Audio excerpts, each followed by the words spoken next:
On to the Provo Municipal Council work meeting. It is 1:05 p.m. on Tuesday, May 21st, 2019. We are in the City Center Conference Room at 351 West Center Street, Provo, Utah.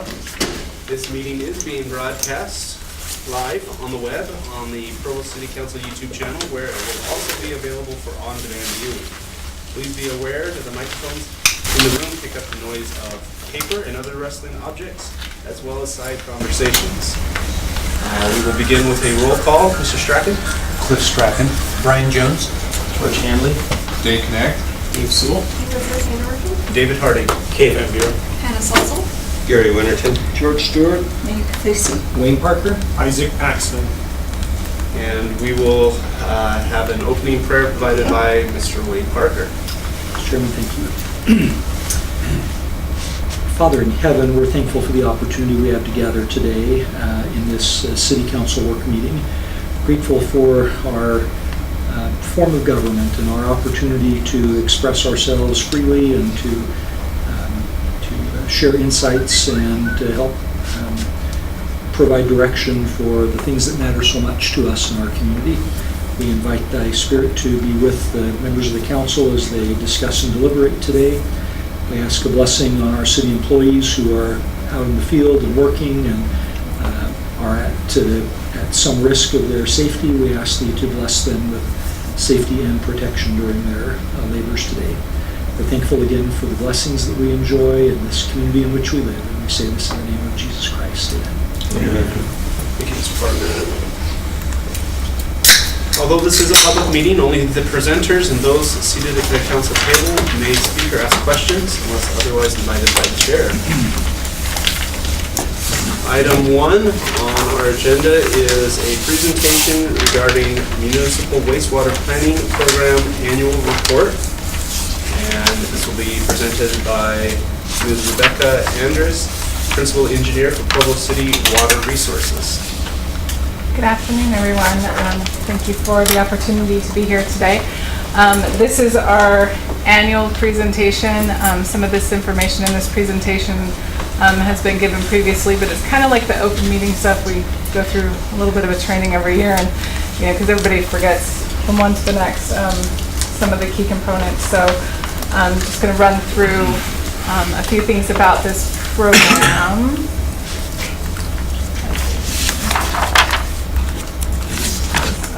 Needs to be on. That's important. All right.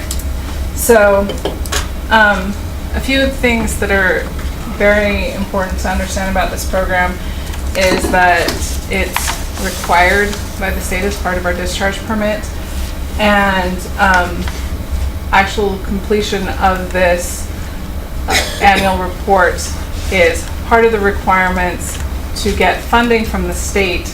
So the funding that we got for our wastewater treatment plant is tied in, this compliance with this is tied into that. So we want to make sure that we're in compliance with this. Also, just as an added bonus, the operators who do complete these forms get CEUs. So that's a nice feature. A little bit background on the act. Essentially the Water Quality Board is required to make sure that we don't have illegal discharges or discharges of contaminants to waters of the state. So this is part of them making sure that that happens. And our ultimate goal is to prevent any discharges from our wastewater collection system except for to the treatment plant, and then the treatment plant only discharges according to our discharge permit. So the council and administration of the city is required to make sure that we allocate adequate resources to meeting these requirements. And so part of this report is going through and evaluating what's being done and where there may be some gaps in the system, and that making sure that we have adequate capacity to take care of all of the sewer flows that we have in Provo. So, as I said before, it's required for all cities, all collection systems, anybody who runs any sort of municipal waste or treatment works.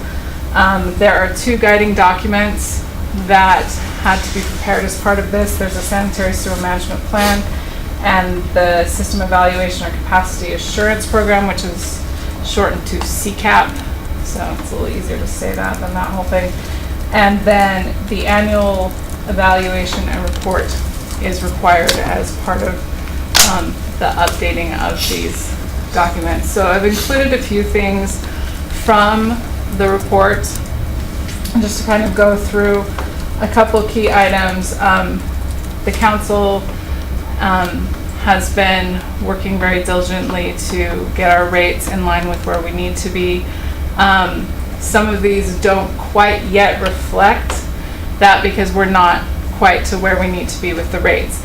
So on these where we say that, you know, talking about a sinking fund being established for the sewer system, it's on its way, but we haven't fully got that. And then also this reserve fund, we're working on getting our reserve fund up to where it needs to be. But right now with the capital projects and everything that are going, it's not quite there yet. So that's why we need to continue raising rates in the way that we're supposed to. Property taxes or other assessments applied to the sewer systems. Now, we do use impact fees. True.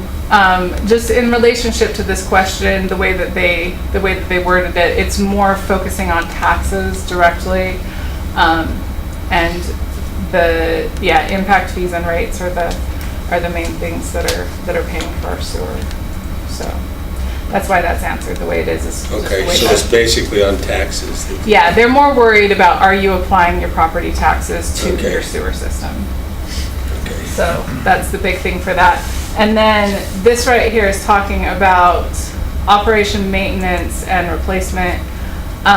So it's not just operation and maintenance, because we do have sufficient funds for operation and maintenance, but it's going through and replacing on a regular schedule and getting that set up. That's not quite where it needs to be yet. But as we raise the rates and go through what we've been talking about going through, that in a few years we should be able to answer yes on these questions instead of no.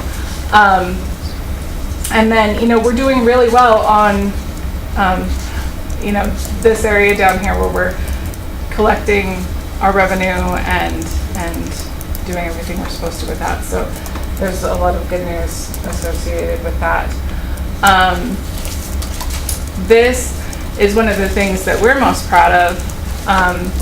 So I included the sanitary overflows from this year, and we had no class ones, which class ones is kind of a larger overflow. It's either into a commercial establishment or more than 5 residential units at a time. And we didn't have any of those last year. We had 2 that were basement backups basically into one house, and we have that information included in the report. But the one thing I wanted to highlight is this is how we've done since 2015 as we've been filling out this report.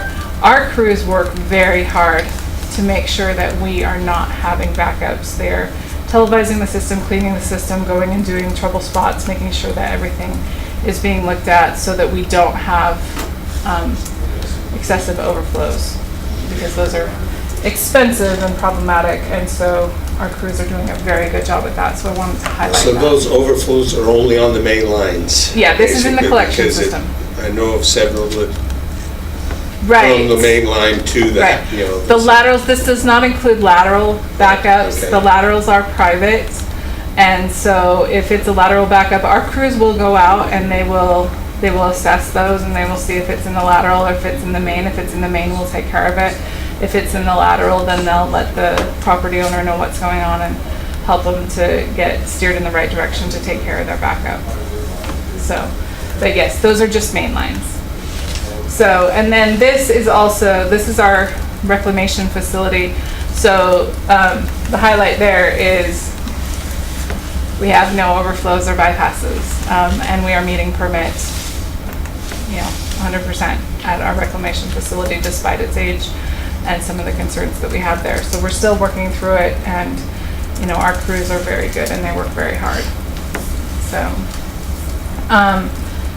as we talked about, there's the 2 guiding documents, the sanitary sewer management plan.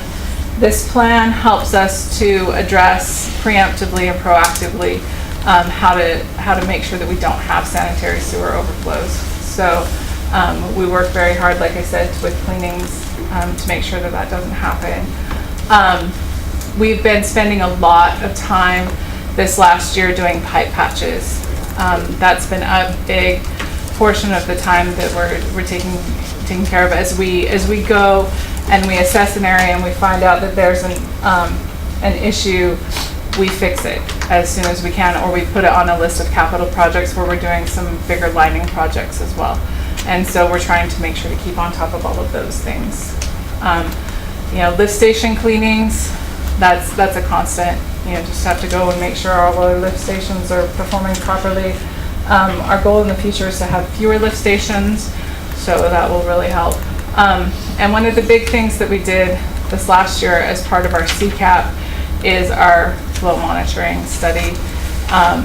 We went out and we evaluated, as we've talked about many times, 34 different sites within the city and determined what was flowing where, how much capacity we had in the various lines.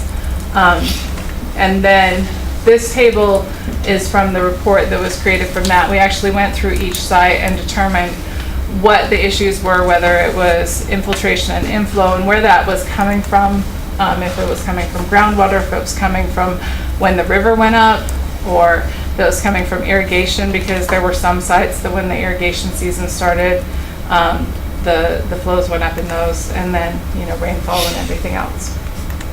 And then from those we modeled the system and have created this map and are working through that. Yes? So, I don't know how prevalent it is, but some people have a sump pump in their basement. Yes. And so when you monitor the flow, I mean, it's one thing to know how much goes past a certain point, but is there any way to determine how concentrated it is? Because if it was a lot more watery than it should be, you might say, well, we probably have a problem with infiltration. So what we can do with this is starting with this, we go back and we can determine, okay, what creates this? Because if there's a direct inflow right after a storm event and then there's an indirect inflow. Indirect inflow would be more associated with with sump pumps, because it's not happening right as it rains. It's happening afterwards. And so we're gonna be looking at those, and we've identified which sites have direct inflow, which ones have indirect inflow, and all of them have some kind of variation and combination of these. And so one thing that we have been doing, we have gone through and we have looked at different areas and we have checked the strength of the waste. We've also looked at it early in the morning in some areas, because and that's what the meter does, is the meter allows you to be able to tell, okay, does this ever get down where it's not flowing very much, or is there always a constant base flow? And that helps us to know if there's if there's a lot of flow, and then we can check the strength of that flow early in the morning, and if it's practically water, then yes, we've got some issues. And if it's intermittent, though, then we have to kind of think about, okay, is that something from a sump that's happening all the time, or is that something that's happening only after rainstorms? Is there something from groundwater that's happening all the time? So so our crews, once since we've identified this, we've been actively going and investigating each of these areas and trying to deal with some of those. But some things like sumps, aside from going house to house, it's a little bit hard to determine whether they have a sump flowing into one of their drains in their house. So it's not actually legal to do that, but unfortunately some people have. Any other questions? Yes. For how long have we been filling out these annual reports? So the first one that we filled out was in 2015. Okay. I kind of thought so because of what you showed the past Right. performance. I was going to ask, because as you identified, or as you mentioned earlier, we've been working to try to set our rates to be sustainable, and I was wondering, did we fail past reports, 10 years ago or whatever? And So this program has only been in place since 2012. Okay. And that was when the law was originally passed, and then there was a grace period before we had to actually be in compliance with that. So our first actual report was 2015. But we do have data from previous years on overflows, and I'd have to go find it, but I went back and there was some from the 2000s when we were originally creating our sanitary sewer management plan in 2015 that I was able to find. And we had years, a lot of it was more close to like 6 and 10, range. And then there was the one year where we had the dog fall in the sewer, and that was bad, and that was a huge mess. It caused a lot of damage. So. And I should have started out by saying, going through this report, I agree with you that you guys are working very hard at providing the city with a great service that rarely we have any problems, particularly in the last few years. It's just phenomenal, doing great. The collection system, and performance, that where my concern was in the first section about the financing and kind of that, and so that's where I think my questions come. What is a sinking fund? Help me understand what that is. So it's basically a fund to. I'm not sure really the nuance between a sinking fund versus a reserve fund, but it's a specific fund that's for replacement. So you're going to have your reserve fund that's for a rainy day, but you're going to have another fund that's for the constant, year after year replacement and stuff. And so that's your sinking fund. Okay. And then in the report it says, if you could go back to, you had the radio buttons, yes and no's. You go back to that real quick.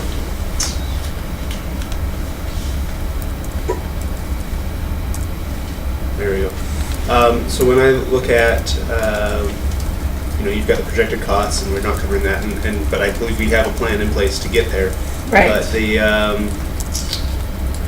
has it been, the second from the bottom on the left, has a repair and replacement sinking fund been established, as well as second from the top on the right, has capital improvements fund been established, and we have marked that no. Then you said we aren't there yet. So I'm wondering, to me, there's a difference between been established and is fully funded. So as far as been established on the sinking fund, we have that about 2 years out in our CIP that we start to put major money towards replacement. Okay. So that's how we answered that, was that it's not really established. The establishment of the reserve fund, I guess it depends on if you want to say it's established because we said there's the reserve fund that we want to establish, or that there's actually money in it. Okay. So we counted it as if there's not money in it, it's really not a reserve fund. Okay. And I would agree with that. Earlier I was under the impression that we had some money in there, it just wasn't where it needed to be. And it kind of is. I mean, if you look at our spaghetti graphs that were, up and down, I mean, we're trying to keep a balance in there, but the way that it kind of goes, it sometimes dips below, and we're trying to keep it above zero right now, and that's our goal for the moment. Eventually we want to keep it above, 25% or whatever the requirement is anyway. So yeah, so we need to get there, and we haven't gotten there yet. Okay. That's helpful, and I think we have a plan. And we're executing on that plan. It's a painful plan, but eventually we will get there, and I'm grateful for that. The other two things, I think we had a no that we have an asset management system. And I'm not saying that we need to have that. I'm just curious, is that a best practice? Have we looked at that and decided we don't need one, or? So that is actually part of the requirement for the loan, is that we need to have an asset management system in place. We do not currently have one. Kayenta, we're trying to use that as an asset management system, and we're trying to gear all the things that we're doing to configure Kayenta so that it can be that asset management system, but we currently do not have one. Okay. And the last is, we were asked in there if we knew our total replacement cost for the system, and we said no on that. And is that something we're working on? Is that something we determined we don't need to do? So there's, in the master plan, we do have a number that we've established, and, you know, a kind of a year period, and it was, I think it was $2.5 million a year for 50 years or something like that to do a total replacement. So it's, you know, we haven't totally, you know, that number is kind of fluctuating a little bit, especially as we're adding new stuff. So we haven't redone that number since the master plan. So we didn't feel like we could answer that as a yes, we definitely have a number for what our system is. But, you know, as we're working on the new master plan for this, we'll create that and continue working forward in that way. Thank To you me, very much. that doesn't make a lot of sense as far as planning that far out, a replacement plan, because the world's changing so much in that system. It does. And to, you know, I look at what we were thinking even 3-4 years ago. Mm-hmm. The world changes. Well, and whether you're replacing it with a whole new pipe, or whether you're doing pipe bursting, or whether you're doing lining, or, you know, because the lining is actually getting to the point where it'll increase the life of that pipe, you know, by another 50 years or so. And so it is a hard number to come up with. You kind of have to, you know, it's never going to be an exact number. It's going to be more of a ballpark. But we just felt, just because of how far it's been since we've done our last master plan and where we are with everything like that, that we don't really have that number established. Okay. And thank you for that explanation. That is very helpful.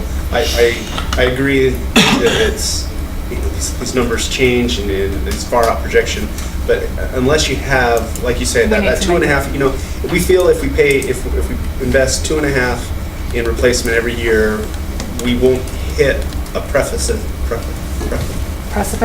Yes, a cliff like we have this last couple of you know, year ago or so, Right. and we're facing that. So I do think, just to be fiscally responsible, we need to at least have a good estimate of what it's going to take to maintain through the whole replacement cycle our system. So Yes, and we are using the number from the master plan, and we are trying to get our balances up so we can put that much in every year to do replacements. excellent, thank you.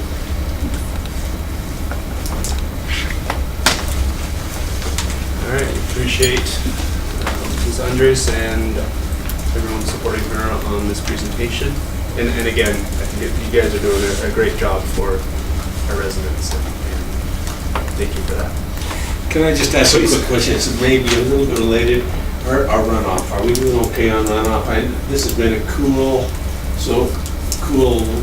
period, which is awesome for runoff right now. Cool but wet, and are we okay? From what that's not really my expertise, but from what I understand, yes, the cool weather is helping us. The big concern is if it goes 20 below average to 20 over average, then those major shifts in the temperature will give us a little bit of problem. Right now, we're doing great. And So, we do have 5 meters that the city owns, and they're portable meters. And we have put them in the different sites that we're most concerned about. So we are still monitoring flow in our sewer system this year. Thank you. Any other questions or comments? All right, we will move to item number 2, a presentation on the Parks and Rec Department and potential budget impacts. This will be presented by Mr. Scott Henderson, Director of Parks and Recreation, support by Bryce Merrill, the Recreation Center Manager. This has been budgeted 30 minutes. All right, thank you for this opportunity. I'm also joined by Doug Robbins, Assistant Director, and Kari Van Wagner, my Executive Assistant. We were not going to bring in 200 seasonal and part-time to celebrate our budget presentation like we did our outstanding department, so you can rest assured there. But what we've got from listening to Hannah and John Borgett about the interest coming from the council, where you're really going to go into a specific conversation about revenue management and reinvestment at the recreation center. And I think that this does give you a peek inside the management of our department and how we look at things from a business standpoint, and then we'll move to department comments in general regarding the entire budget. So there's no better person in the room than Bryce Merrill to really go deep into the numbers of the recreation center, triple play membership, all those type of elements, and go into that, and then I will come back on some comments after him. Thanks, Scott. Thanks, y'all, for the opportunity to discuss the triple play and the recreation center. I just wanted to go over a little bit of some of the trends we've seen. So we are at our 1-year mark of the triple play membership, and this presentation was a great chance for Scott and I to take those a little bit of extra time and to look at where we have been really successful with and where our future growth chances are for the triple play.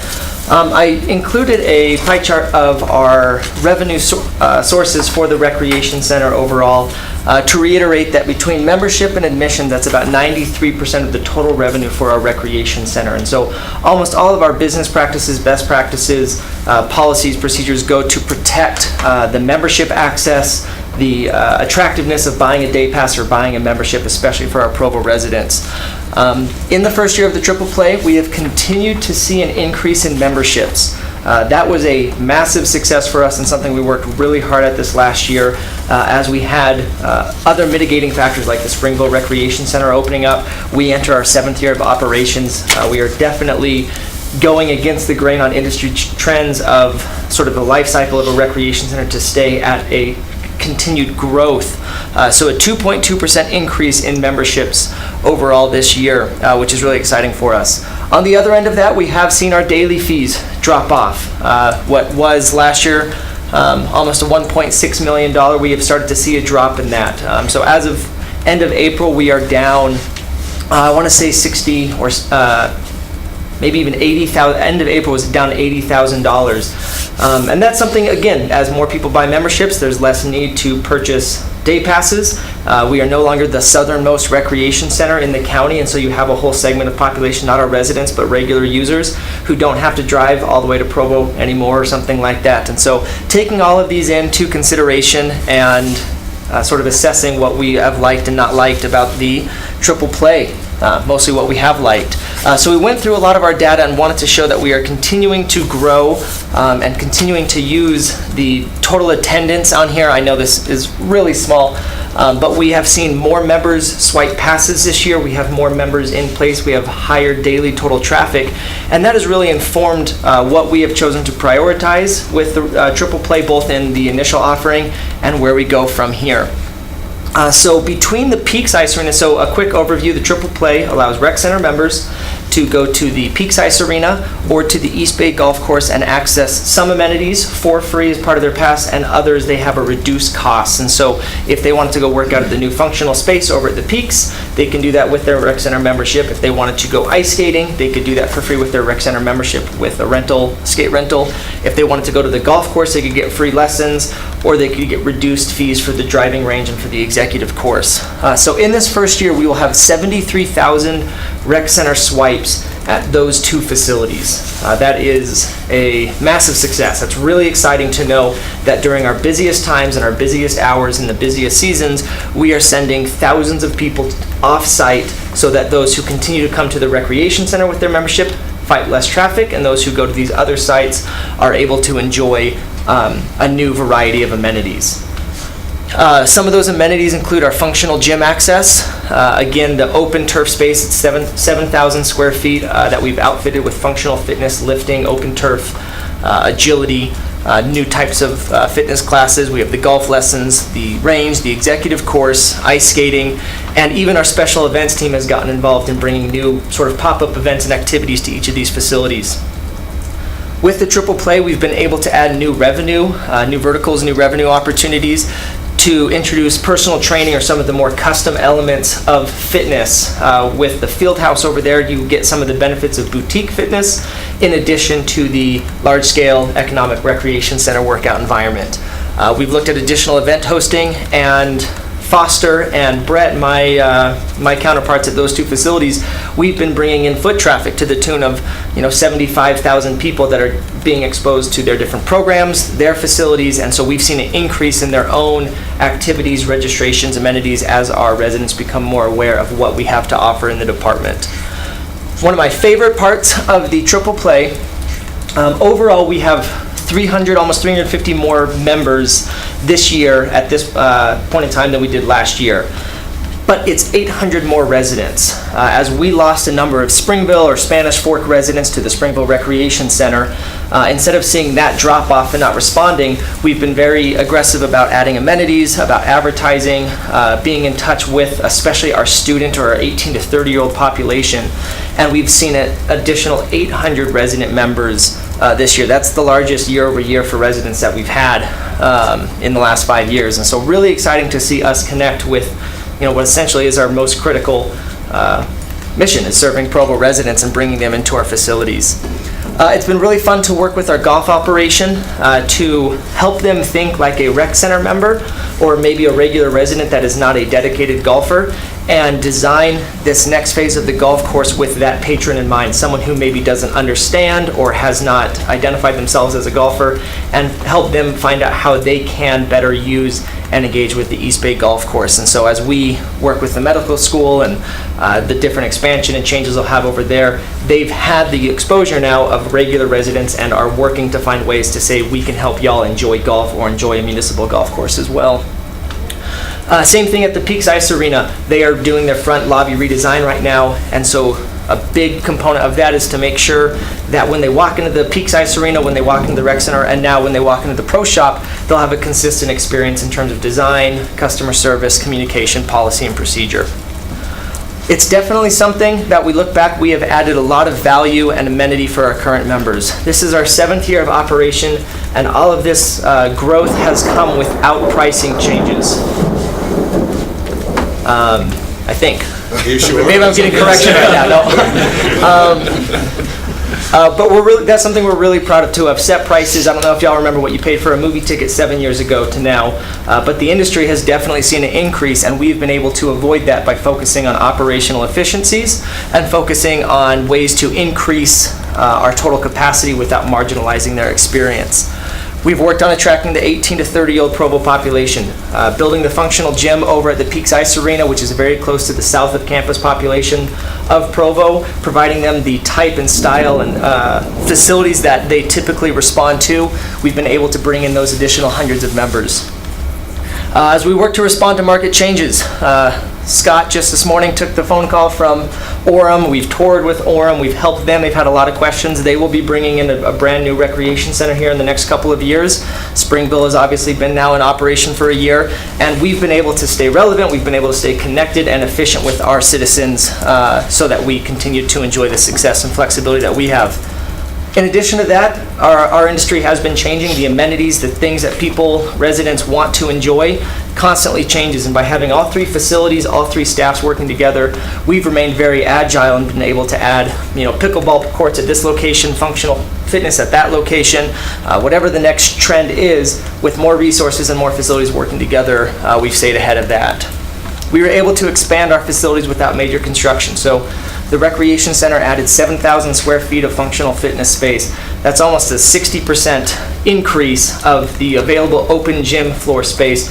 And we did that really inexpensively. There was no capital project. As we look at building a new rec center right now, the hundreds of dollars, $300-400 per square foot that other facilities are having to spend to build new or expand, we've been able to take an existing structure and just outfit it with what works for us and still provide a world-class experience.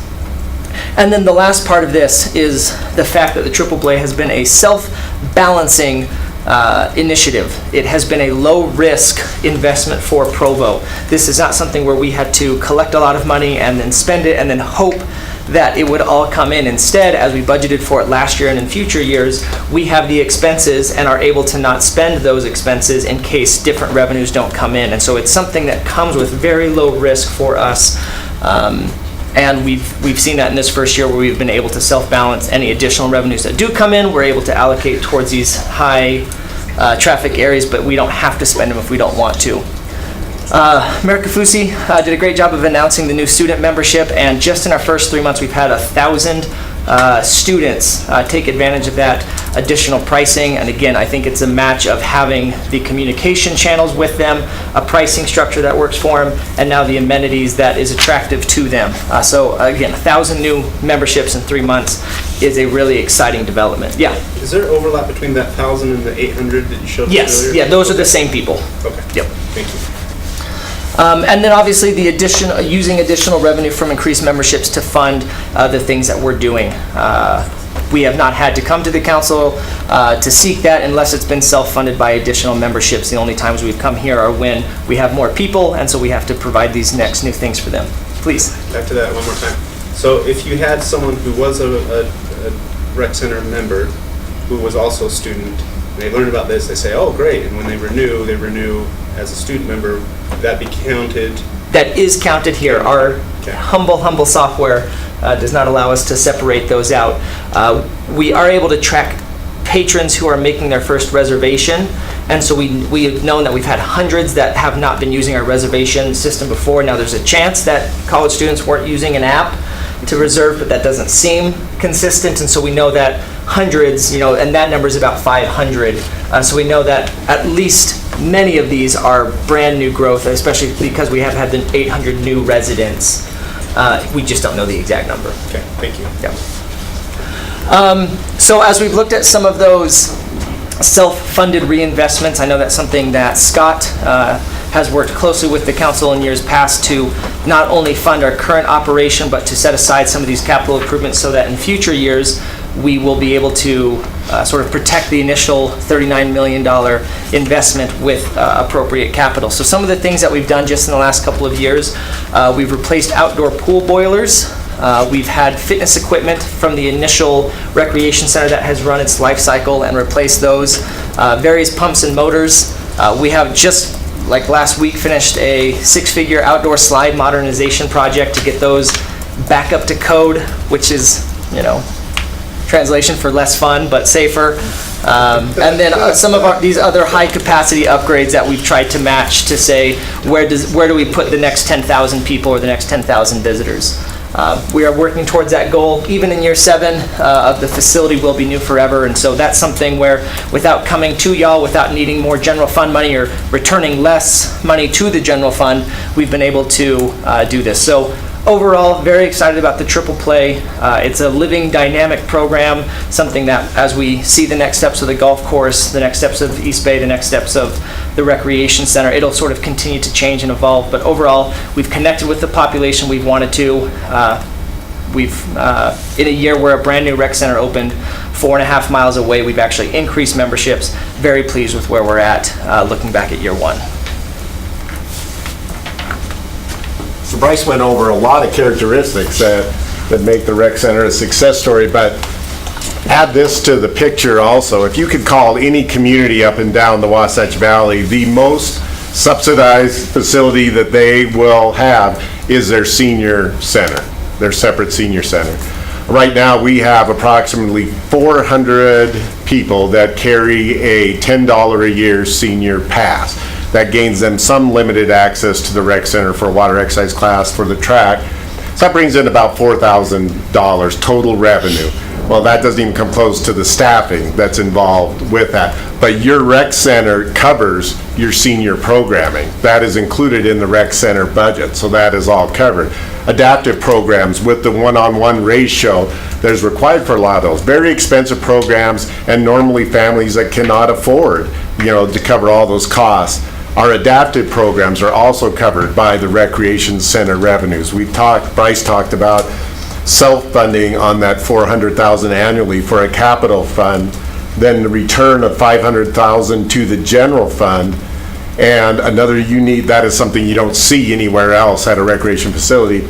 And being at 20 to 25% of our community, our members, is an amazing number. That's an amazing inclusion rate with our community. So I guess a little bit of the storyline, and Gary Winterton who is on our Parks and Recreation Board, has talked to me a couple of times about this. It's about the $500,000 going back to the general fund. And And where did it come from? And the storyline of it was about 3 years ago, we had put in a budget supplemental. We were seeing this rise in membership, and we were seeing we had to add fitness memberships. We had to do this. So we brought in a supplemental saying, if we do these things and change our budget, we could bring in 500,000 extra. Well, what happened in a tough budget year was they said, how about you just bring in the 500,000 extra and we can't give you any of the budget items we have. And this council helped correct that a couple years later, because Bryce was operating the most successful rec center in the nation and was broke, and yet was bringing in, you know, revenues way over expenses. So that's how the $500,000 transfer from the rec center to the general fund happened. And throughout my entire year in Parks and Recreation, I've been part of the question and part of the philosophical discussion is, should everybody's tax dollars go towards subsidizing a facility that's only used by golfers, that's only used by racquetball players, or only used by ice skaters? And now through the Triple Play program, you know, and with a rec center that is transferring money back to the general fund, that question has been flipped, and should facilities subsidize the general fund now with a transfer going back? How much should rec center members have to pay towards the general fund for being a member of the rec center? So we've talked about our market influences on its effect on how long this 500,000 transfer can be around. With Orem putting 24 million into their rec center, I'm sure everything has an impact. We've been able to come up with innovative ideas to pick our top priorities and keep our business plan safe, but that could have an influence on it. And then the theoretical question is, would Parks and Recreation and the rec center still be a success story if it was covering all of its direct costs, putting away money for the future, covering senior programs, covering adaptive programs, but didn't have a $500,000 transfer? It would be a success story in any other community, but maybe we're used to something different in Provo. So that's where we need to make sure that maybe a decision like what happened the year where we didn't invest in the growth, and making sure we partner together for our future success, is the best thing for both sides, because then we keep this revenue stream going up and keeping our relevancy in the community also increasing also. So in our big department, our only budget supplemental, and we came in a little late on this because we felt like we had identified a solution, but we had and the mayor's office really stepped up for us to come in, because the activity guide used to be distributed through the mailers. When Macy's did a Wednesday mailer and their coupons, we slipped in our distribution with them, and then Macy's decided to no longer do that with the Daily Herald. So we didn't have the funding to do the distribution to do this. So we partnered with the mayor's office on an active, and then the other side was involved. So right now, Parks and Recreation itself is 50% funded for the next fiscal year, so we could only do 2 guides in the next year. We feel like expecting a guide to last 6 months on a shelf life in a household is pretty difficult, so we'd like to keep the quarterly guide. So we're halfway there with the 40,000 we have funded. We did do a survey of our registrants, and it is still the #1 marketing piece where people find out about Parks and Recreation services. So we're a little concerned about the impact of losing this. So when we put this together, this ask, we identified some cell tower revenues in a couple parks that is being looked at, which should generate somewhere around $70,000 worth of revenue. We would hopefully be able to use some of that money towards covering the activity guide, and then be able to utilize the rest of those funds in our department, if that would be agreeable to the council. Or we generated throughout the city in some of our 54 parks, is the cell towers? Yes, they would be. They're actually located in our park, so that's why they're on our radar screen as a revenue. That revenue's going to PAR right Where's that revenue going right now? We do have some cell phone the existing cell phone towers go towards offsetting parks expenses right now. So this would be one that we would designate these two newest ones for a revenue going into our admin fund and then covering this centralized publication. Yes. So I hear with 5G, it's a whole different network with a lot more towers, or maybe they're not a tower, they're on a phone pole or whatever, and how's that going to affect our revenues? So depending on their location, it affects our revenue. I think it definitely affects energy much more when you go to the 5G, but these are the cellular companies coming to us to say Grandview is not covered very well, so we would like to see this tower in Rotary Park and be able to do that. So they'd come with a couple specific. Another one was Footprinter Park, also locating one there and covering some of the future needs on the west side. Well, I'm just wondering, since the 5G, they're so much closer together, would you potentially have more locations in your parks? Possibly, yeah. I don't know the science of how they are going to put some of those close together, but I'm assuming since we have a presence in this community, some of those would be at the parks also, or requests would come in for those. So it could be generating even more money for our park system. So we asked the council to think about that as they look at this request. And then just from an overall department, really quick, talking about some budget highlights. We're bringing on Spring Creek Park, which adds to our acreage, yet we are not coming back to the council for any increased manpower because with parks operation expansion, we have really taken out, let's find more efficient ways to manage and different ways to bring this into our system and put them into mowing schedules and look at the most efficient way to do that. So you're not seeing automatic budget increases when we bring on acreage. The Peaks Arena received $150,000 for state funding for design, not only for the ice arena today, but for the ice arena of the future as a host of the Olympic Games.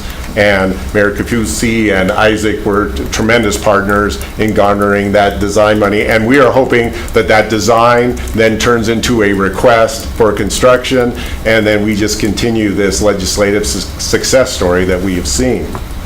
We're also doing a new main entrance that Bryce talked about, so that will come online, gives us better controls and creates a centralized flow to the ice arena. The East Bay Golf Course is going through some major changes with the medical school mitigation holes and other amenities that we're talking about. This year, we are going to learn if we can perform a show in the middle of a construction site at the Covey Center, because the new City Center building will be all around that area. So that obviously has an effect, and it's something that we'll be watching closely. The Regional Sports Park will be going from acquisition to development and working with the council on those goals and those ideas. Even Mother Nature's excited about the Regional Sports Park. Or angry at it. Yeah. We think excited. We'll be biased on our interpretation here. And then parks projects coming on. Spring Creek is going to change how parks are developed in our community, and we'll all be opening that up together next month on June 20th, right? The Provo River Trail, our first big wrap tax project, widening that trail to 12 feet with lighting along the entire way, a much safer, beautiful trail along Provo's, one of its most gorgeous amenities. And then down here is the Unlimited Play Center for those families with kids with different abilities, so kids can play alongside kids regardless of their abilities. And this is going to be something that is going to be one of the most gratifying projects that we'll ever work on together. It's going to be something that a lot of these families, as we have gotten into adaptive programming, sometimes they feel alone in our community, and this is going to create a great opportunity to bring our community together and bring those families into our community also, and it is going to be a great fun place for our kids to play. So those are things coming up in the next budget year. So exciting budget year for Provo Parks and Recreation. I hope you still see us as an efficient government partner in this, in trying to make you guys be able to address all the city issues that you have to address in a budget. Any questions? Let me just say, this is the first time I've heard that 20 to 25% of community members are members of the rec center, and I think that's phenomenal. And I'm thrilled to hear that. you know, and you know, you talk about how you're covering all of your operations and you know, even like long-term maintenance of your system and facilities, and that's, I mean, that alone is, as you noted, is just unheard of. But our residents are still paying the $3 million or so on the bond repayment. And so I just kind of want to throw this out here. We talked about Springville opening up and taking away some of that, and Orem's going to open up and take maybe some of the demand from the north as well. I'm kind of okay with that, I think.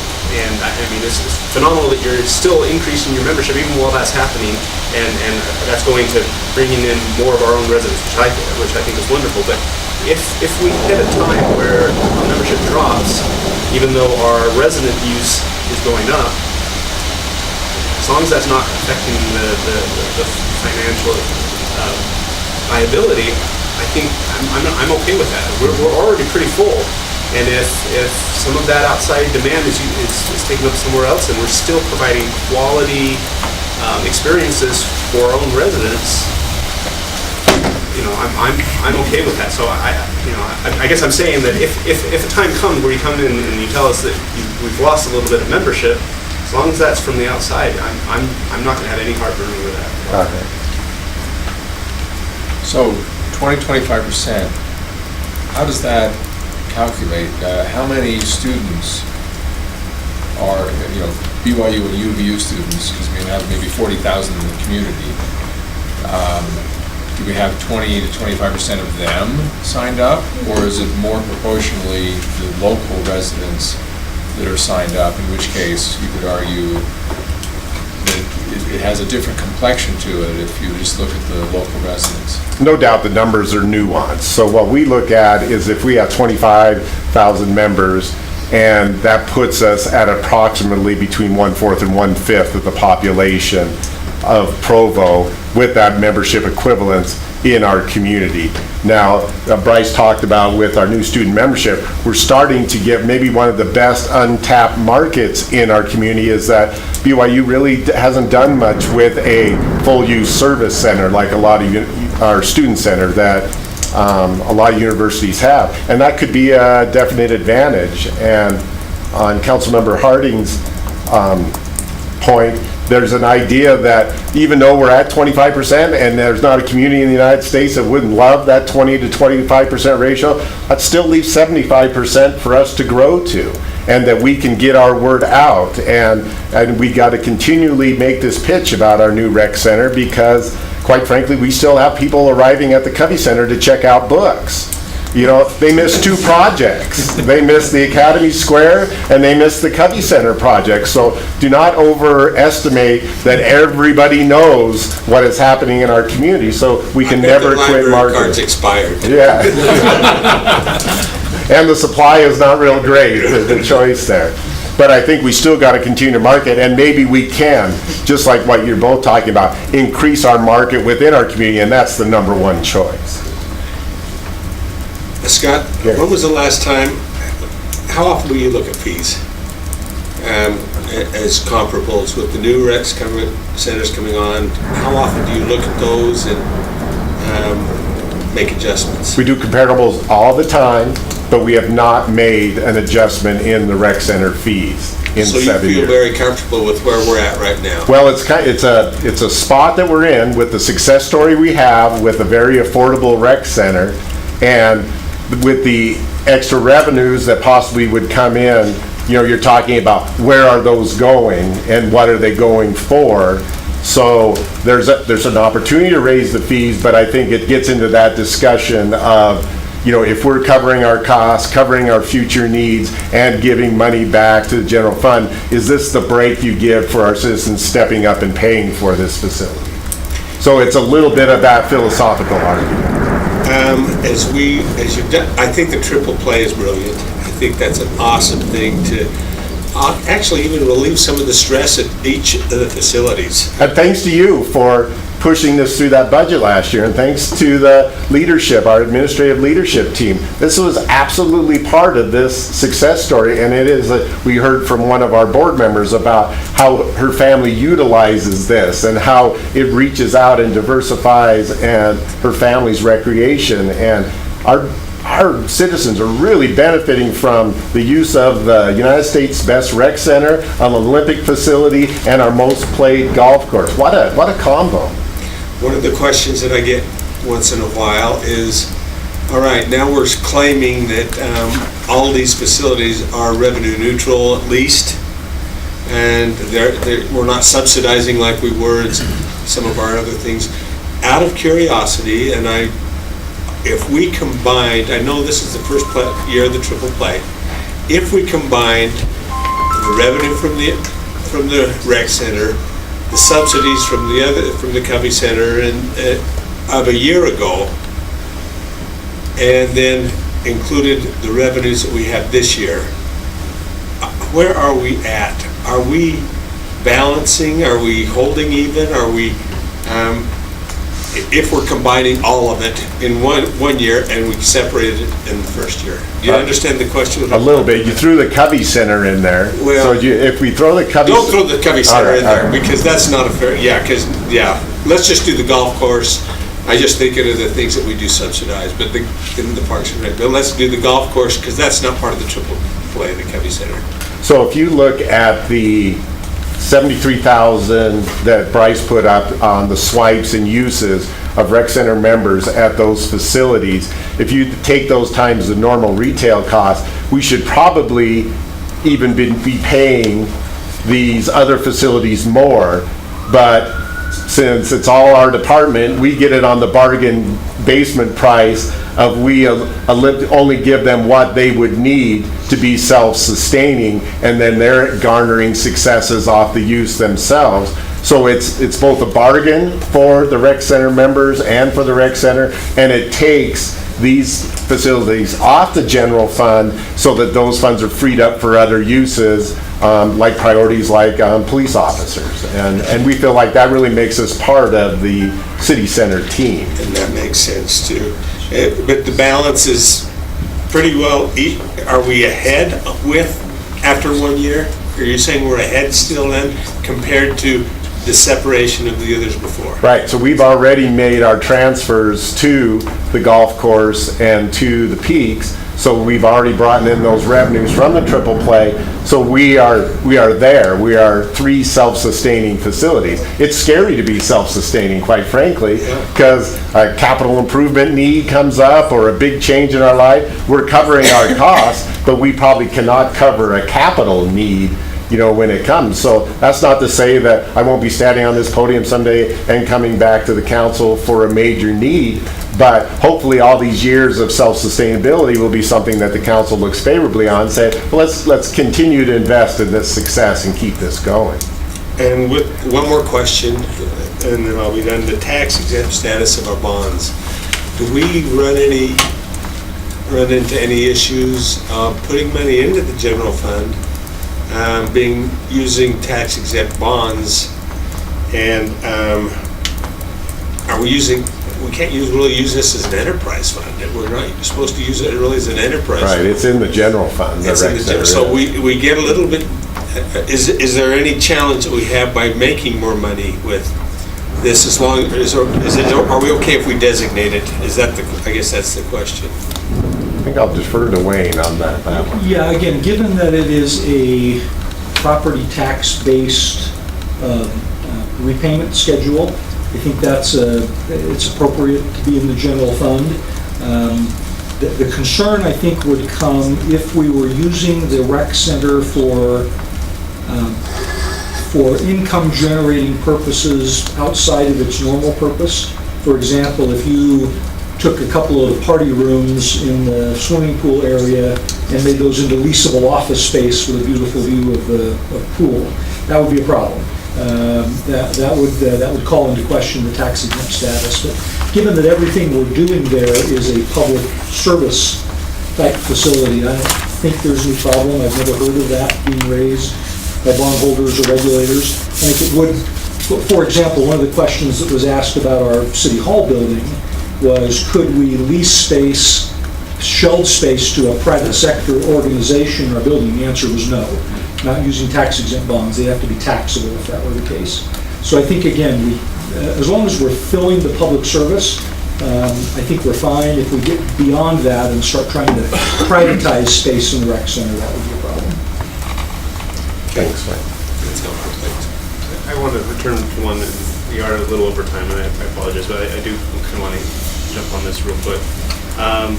Talk about market studies, knowing what others are charging for and whatnot, and I appreciate the idea that Provo residents are paying in on this, and so if we set the fees to where we're covering our operating expenses, that's great.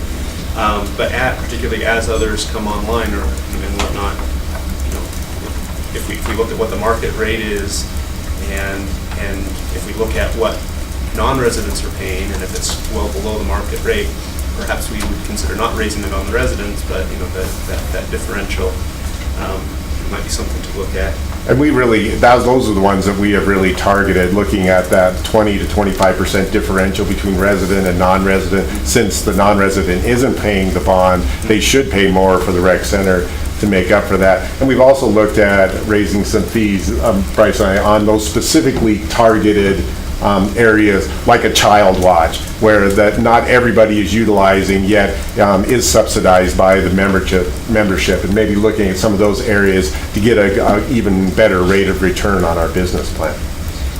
You talked about senior and adaptive programs. Are those for resident only, or do we allow non-residents to participate in those? We do. We allow non-residents. They do pay a non-resident fee to get into those programs. Okay. Great. Thank you. Any other questions? All right. Thank you so much.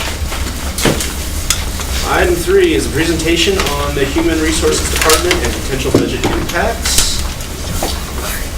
Mr. Daniel Softly will be presenting, Human Resources Division Director. And this is also budgeted for 30 minutes. Okay.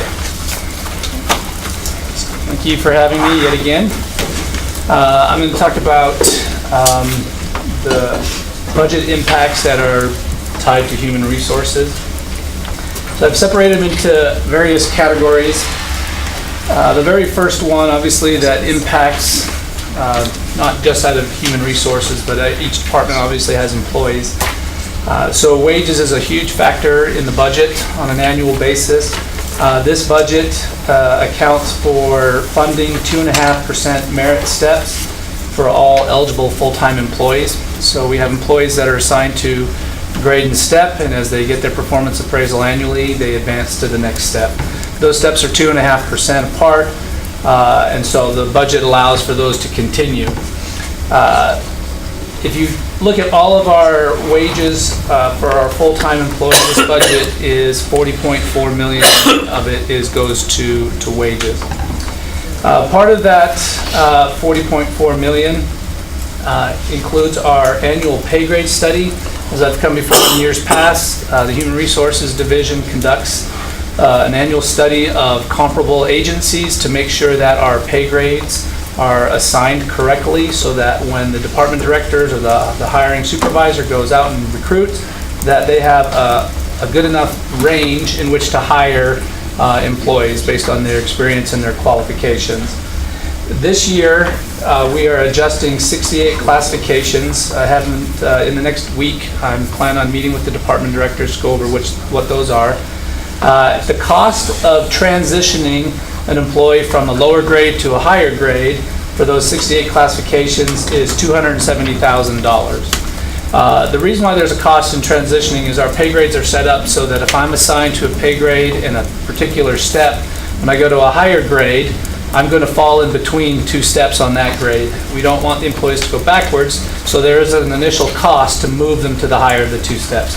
That's what accounts for the $270,000 there. Daniel, Yeah, how many steps are there now? there are 14 steps. And the only way you don't get a step increase is if you're not performing adequately. Or you reach the top. hardly reach the top. Yeah. So after 14 years, you're going to reach the top normally if you've received an increase every year. Well, after 13 years, but yes and no. With the annual study, we moved the grades quite a bit. So ultimately, you know, by the time you get to the top of that grade, it's likely changed a little bit. And that's not a bad thing. We'd like for our employees to continue to see growth over the years. So it would be short-sighted for an employee to look at their particular grade and assume that's the most that that position would ever make. They've moved quite a bit, yeah. Do people move between grades as they take on new roles and things? And if so, do they move back in steps or? They do move, so we have a whole bunch of different policies. One of the things that we have is a career series advancement. So you see this commonly in police officers, where you start as a police officer 1, and as you meet certain experience or certification requirements, you can move to the next grade that's assigned, so a police officer 2.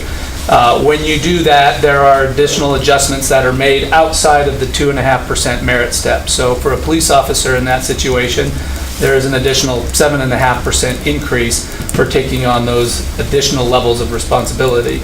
They're expected to be a lot more independent than they are as a police officer 1.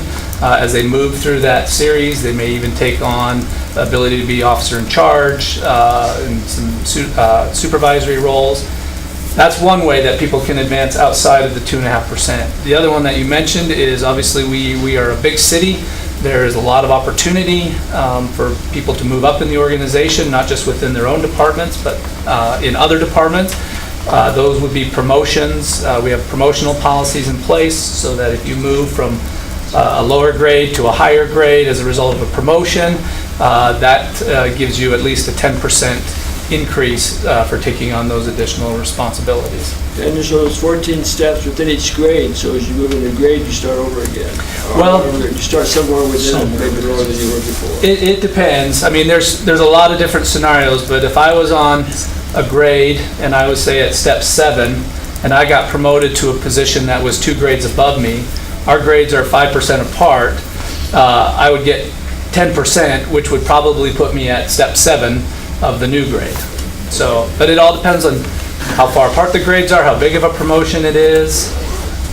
So occasionally, I've run into this situation where somebody's making a certain amount and they only have limited opportunities for increases. And so they leave for some reason, and their replacement is paid a lot more than they were. And you go, gee, that's sad, you know. The market rate might have been a lot higher, but you... So we have policies in place where the department directors can make adjustments outside of the regular scheduled, you know, annual raise. If a career series doesn't work, that certainly is possible. It is extremely rare in what I've seen because the department directors still have the ability to account for that based on that particular incumbent. So if that individual was at, for that scenario to happen, the individual would have to be lower in that particular grade, right, and then the replacement to come in. That's different than, say, a person who's been here a long time and has managed to reach the top of the range, and they get an opportunity somewhere else. Those are a lot less common because, based on our market philosophy, if they're at the top of the range and our ranges are competitive with everybody else's, they don't really have an opportunity to move because they'll be making fairly close to the same. Much different when you're lower in the range. You may have someone who is extremely talented and finds an opportunity somewhere else. The department directors have latitude to try and account for that. Thank you. All right, any other questions on this particular aspect? There are thousands of different scenarios that I could bore you with for hours. Retirement in the budget for the next year. The budget continues funding of retirement programs, including a 2% 401k match for employees. These are your Utah retirement systems. Full-time positions by state code are required to have a retirement system or a pension. So we continue to define those, or continue to fund those amounts. The total budget amount for retirement in the next year is $3.4 million. The Utah retirement systems, this year we have various programs. We have public safety retirement for police, we have public safety retirement for fire, we have regular employees. Those amounts dictated by the state, and they have all these sort of calculations that go in, they were static for this last year, which is good news for the city. Every time that those go up, then that's an additional cost that the city has to fund. But they were static this year, which is good news. Next year, Chief Ferguson talked about this in his presentation a couple of weeks ago. There are some proposed changes, proposed and/or pending. Right now, they're set to go into place in July of 2020. I'm trying to be a little bit more pragmatic in the sense that there's a whole new legislative session. You may have new lawmakers that decide otherwise. But right now, the intent is to make changes to Tier 2 employees in public safety next year. That would result in an increased contribution for Tier 2 employees. The question really for the next legislature is that just for public safety, or is there something additional for Tier 2 employees who are not public safety? Those are all discussions that'll happen. But that has the potential to impact our budget next year. Right now, I think that's upwards of 4% for public safety. Tier 2 employees started when? I believe it was right in 2011, so July 1st, 2011. Before then, you were Tier 1. Tier 1. Under correct. the old program. Now Yeah. you're Tier 2 is with the, is the 401k include Tier 1 and 2 or just Tier 2? Tier 2 has a couple of options. One of them is a defined benefit where you get what would consider a traditional pension similar to a Tier 1 employee. Another option for them is just a defined contribution amount, and that goes into a 401k. When the initial program was put in, it was called, there was one option which was all of this goes into a 401k for you, and then the other option was called a hybrid option, and I use that term loosely because as the costs go up, it was the amount for the defined pension, and then what was ever left over for the 401 went into the 401k. Well, that shrunk very quickly, and so it is more like a traditional Tier 1 program right now. The 401k is really, the defined contribution amount. So Tier 1 is defined benefit, right? Yes, that's correct. Still. Yeah. Okay. All right. Insurances. For our health insurance, which is one of our larger costs, what the city did several years ago is establish a cost-sharing program with the employees. The program basically says we will budget an increase to the health insurance at a rate equal to basically the medical inflation index. The index that we use is Millman. So that went up 4.5% last year. So what that means is the total cost of your medical benefits nationwide went up 4.5%. So the city then budgets that amount on an annual basis. It gives a lot of certainty as to how much to budget. What it also does is it puts the responsibility on the employees to be wise with their medical insurance decisions. Because if the amount goes up, if this nationwide goes up 4.5%, but our utilization goes up 10%, then those are additional costs that come out of the amount, the HSA amount that is put into each employee's account. What this has done, it's an amazing thing, is employees have been able to make smart decisions, and so our utilization rate almost invariably comes in very, very close to the Millman index. For several years, we actually beat the Millman index, and so the employees got more money into their particular account. So that's individualized, so if you overuse it individually, you... It's a group. It's a collective group. So what that means as far as 4.5%, this next year, the amount that is going to be budgeted for that is $13.5 million.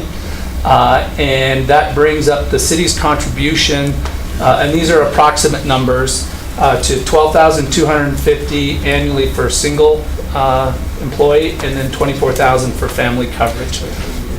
So If you don't take the insurance, then there's a cash, There is a buyout, yeah. There is an opt-out quite a cost. bit less. Quite a bit less. Yeah.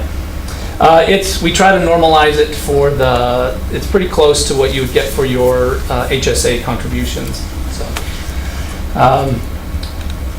The additional insurance, we have a new one this year that came out of the death of Officer Shinners this last year, unfortunately. But we've added, when we analyzed that, there was a need or a feeling that we should be increasing the coverage that we have for people who pass away in the line of duty. So there's a new accidental death and dismemberment coverage.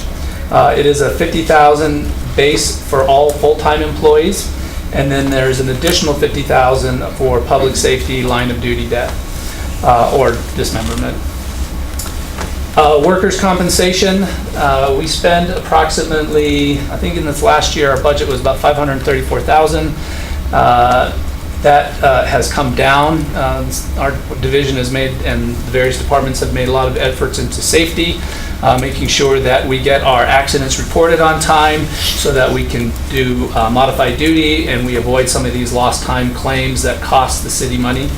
And those are expected to go down, but we're talking about approximately $500,000. We are expecting those new numbers within a week. So the $13.5 million health insurance includes enterprise fund employees. Yes, that's total across the city. So you'd have to apply that against a $250 million budget to get a percentage, Yes, rather than applying it against the general fund budget. correct. That'd be a large part of the general fund budget if it was. Yes. The Boys are expensive. The accidental death and dismemberment, is that only on job-related accidents, or are they outside of the On job duty. also? It's line of duty for the additional It has to be. $50,000. So your $50,000 base doesn't have to be, but there isn't a $50,000 additional for public For line of safety line of duty. And it's like any typical insurance policy, there's various things that, qualify or don't qualify. But for the most part, that's what it is. Okay, any other questions on this particular slide? New positions. So this budget funds several new positions. There are 6 additional police officers. There's actually 7, but one of those came out of a combination of 2 part-timers. There's 3 IT systems analysts, a dispatch manager, a civilian position to free up a lieutenant. You should be familiar with all of these.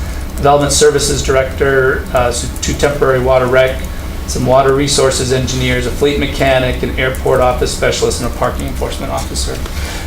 Yeah. How does that compare to previous years on the number of new employees? I'd say this is, I don't know. This would be what I would consider a big year based on what I know. The 6 additional officers is the most I remember ever being added in any one budget.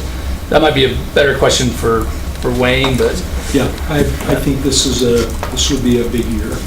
Since year 2000. yeah, More than likely, yeah. Yeah.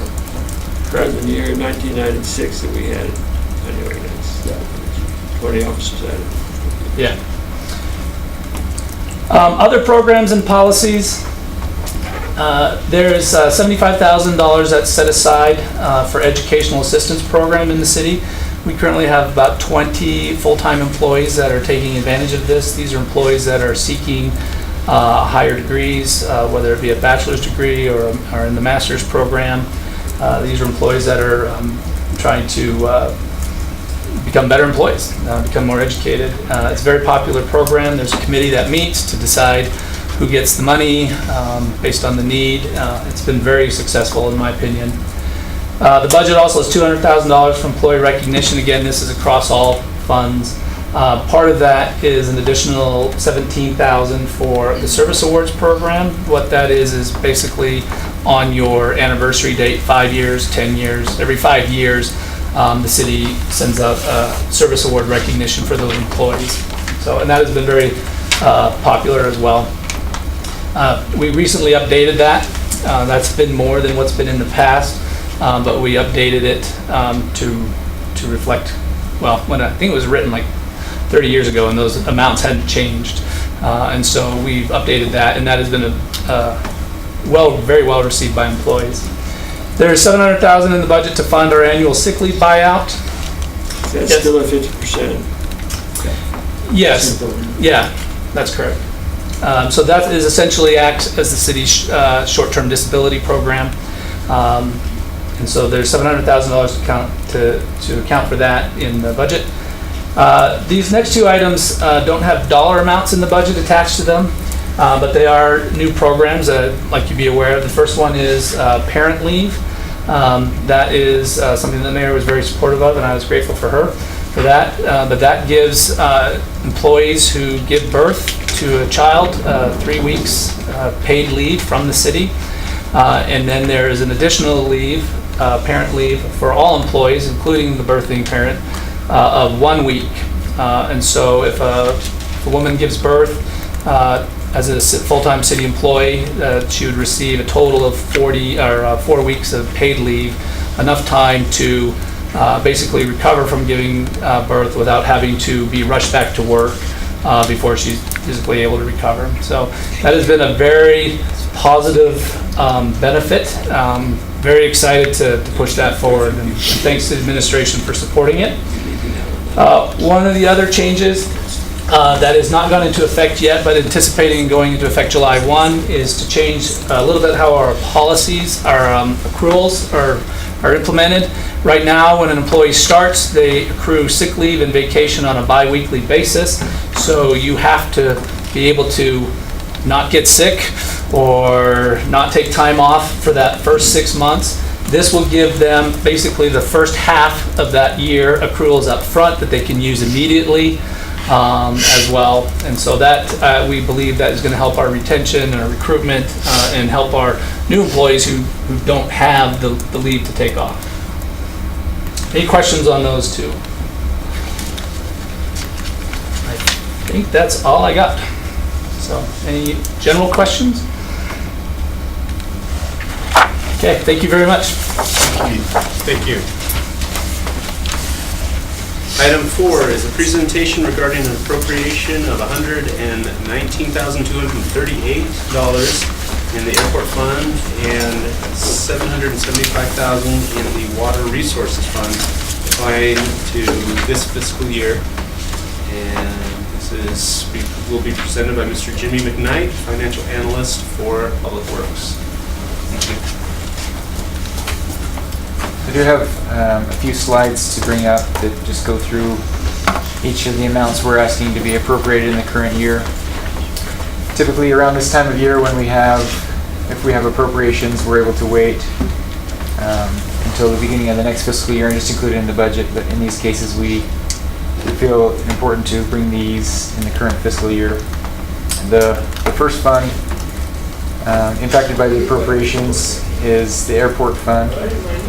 The first item for $98,000 is for interest on revenue bonds taken out for the Duncan Aviation project that were just overlooked in the budget process that we need to pay, and so we need to get the budget. They were planned for, just were left out of the budget document, a document that was approved by council. And then we're requesting $21,000 to be appropriated from fund balance to pay for some security fencing that had to be replaced with construction of the new UVU parking lot and access road at the airport. Both of those would be coming from airport fund balance, and as I mentioned,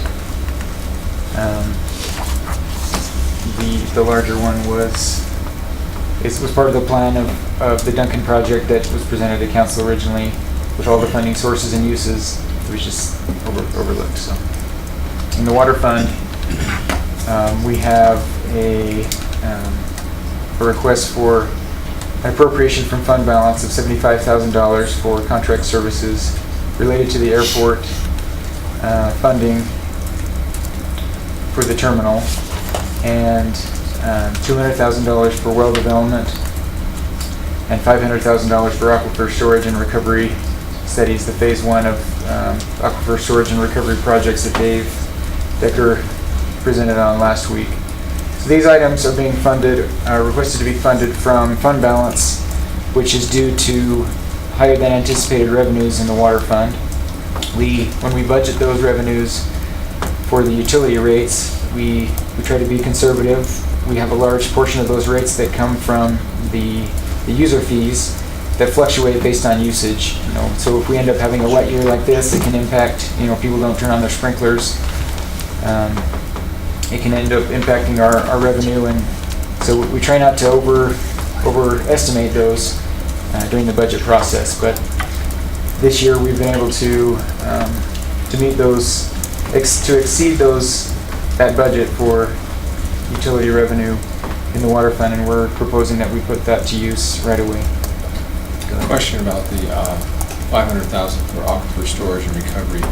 Seems like there was a study done in the 70s that said we really need to do this, and we didn't do anything. Are we kind of updating that, or what are we going to learn from that we don't already know?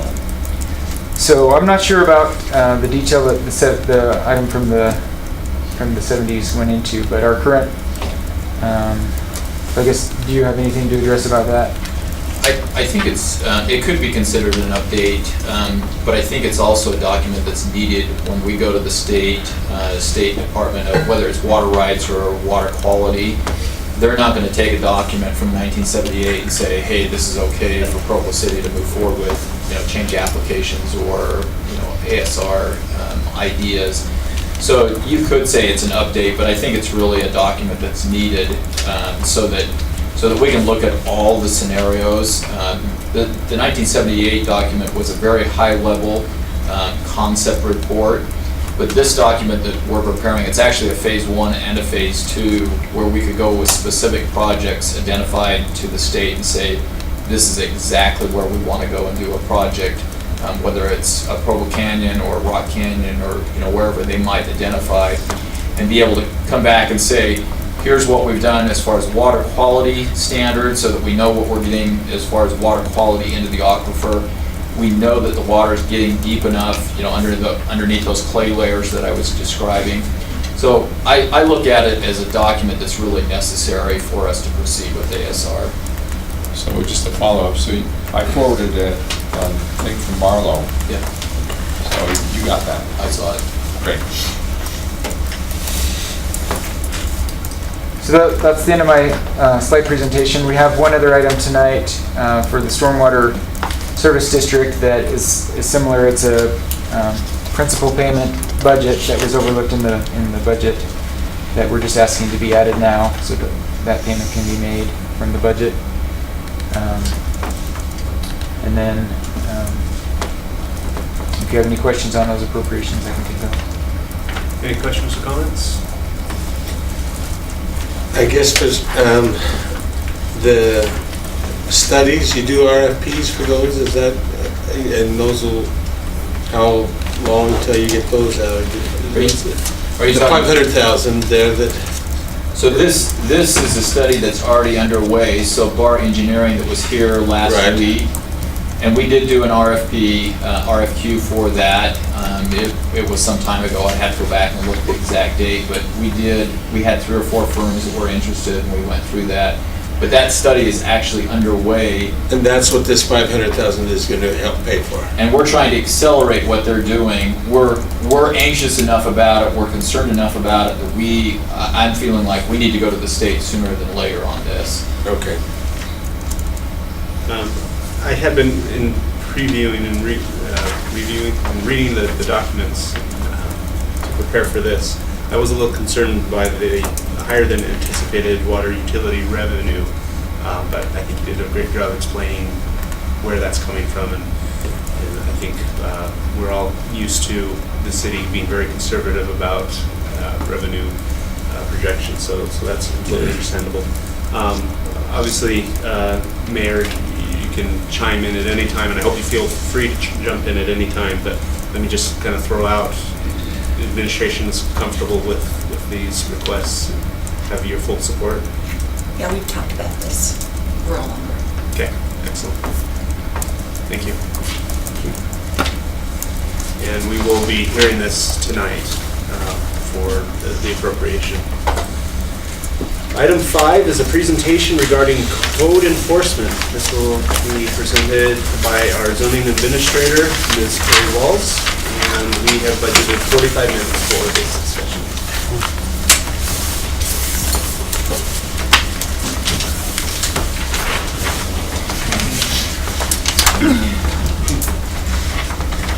So I wanted to give you an update on what we've been doing. So right now, this is our map for the zoning officers. The purple area. On that thing, the clicker has a pointer on it. Oh, it does. I'm not technologically savvy. This green button right here should be a pointer. So this area is one of the zoning officers, Jonah. This one is Sione. This small one here is Scott, Jessica, and this large area is Garrett, and this is Jason. I also carry some cases that have been old and need special handling, my seniors. So as you can see how it's broken down, and these numbers change daily. CE stands for code enforcement, RDL stands for rental dwelling licenses. So prior to 2016, we had 4 code officers and the zoning administrator.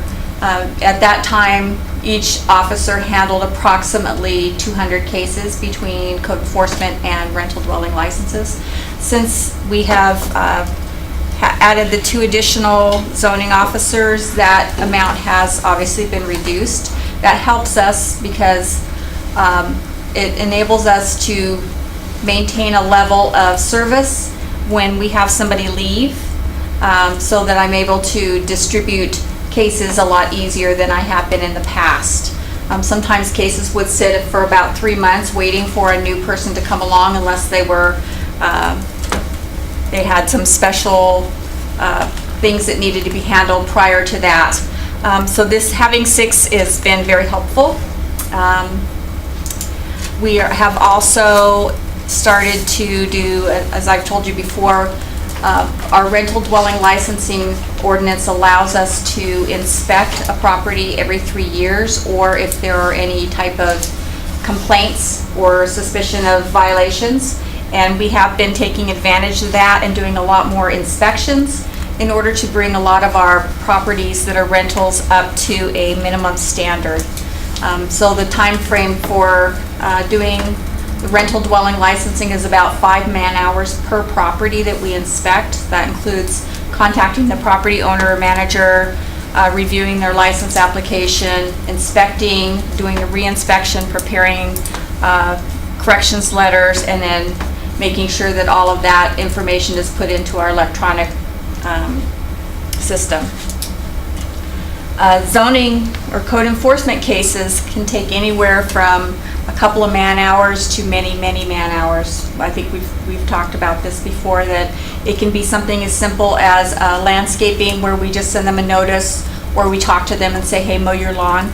Other times we have people that are hoarders, or there's some other extenuating circumstances where it's taking months and months and sometimes years to get them to a place where they're compliant or substantially compliant. It just depends on the case, and it varies greatly. If you want to go, oh, I can do that, huh? So a couple of years ago, I came with a chart similar to this, looking at different types of cases that we end up having and what their numbers have been. So the reddish color is 2016, and you see the titles are health and safety, junk. Obviously junk is a popular title, as is landscaping, and also weeds have been big. Occupancy is pretty big. A lot of the other ones, license permit means somebody who either doesn't have a business license, and we don't get those very often, but we also get ones that they don't have a building permit, and so we need to enforce on them. We also have some that they don't have rental licensing, and so we have to enforce on that, or signage, or occupancy. Occupancy is just usually suspicion of being over-occupied. Do you have any questions about this? Not yet? Okay. As you can see, so the tiny little blue one at the end, that is just up until April 30th of this year. So rental dwelling licenses, I had Ben from IS help me with this.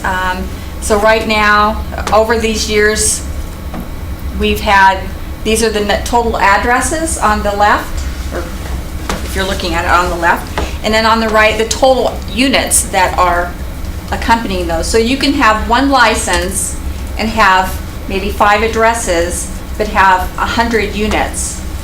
Now, when we go out and inspect, we don't necessarily inspect all 100 units. We will pick random units to inspect if it's a large complex. Obviously, if it's a condominium, someone owns one condominium in a complex, we're going to inspect that unit. But if it's an apartment building or something like that, we're going to inspect multiple units just to get a good overview of what's lacking.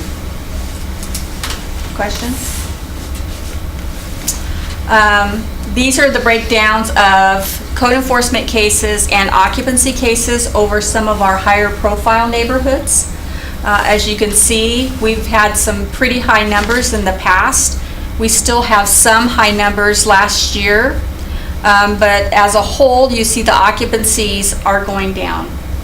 And I think a lot of that has to do with the fact that we adopted the disclosure forms. Is it perfect? No. But we have certainly sent out hundreds and hundreds of disclosure forms. One of the things that we do when we do the disclosure forms is they're written specifically for each property. If it's an apartment complex, we can leave a blank line and just send one and they can fill in the blank with the apartment number. However, if it's a condominium complex or multiple single-family residences or duplexes, we have to actually list those because they have different parcel numbers and different addresses. But I'm pretty pleased with the fact that the occupancy seems to be coming under control. As we go out and we do inspections and we interact with property owners and property managers, we are making sure to inform them of what the occupancy restrictions are, and also be able to tell them that, you know, we are able to come back and inspect if there's suspicion of violations. George? Do you have any idea what, you saw Candace's letter, what's happening in the southeast? Yes. Yeah. Is that happening in other places also? I think it is. I don't think... Not as dramatic? There may be some areas that I think are dramatic. I mean, Provost, from 2016 to 2018, Right. the cases alone, yeah, you go from 45 to 14. Right. So I think that there are a lot more than even we're aware of. I think it's great that Candace is very open and honest and give us feedback on how things are working. And I think that that's great. And I think as we continue to work on occupancy and work on these different methods to be able to bring people into compliance, I think that we'll see even more of a change. So you think our legislative action was actually good this time? I do. I Thank you. And I'm here to make sure if her tongue falls out of her head that No, but George, you bring up a really good point. We need feedback, and we appreciate feedback. And you got to remember, especially on occupancy, when Carrie has her people, I don't have somebody in the office who lives in every neighborhood, things like that. And so we can drive through a neighborhood multiple times, even on the same street as something, and we may not notice or know something's happening.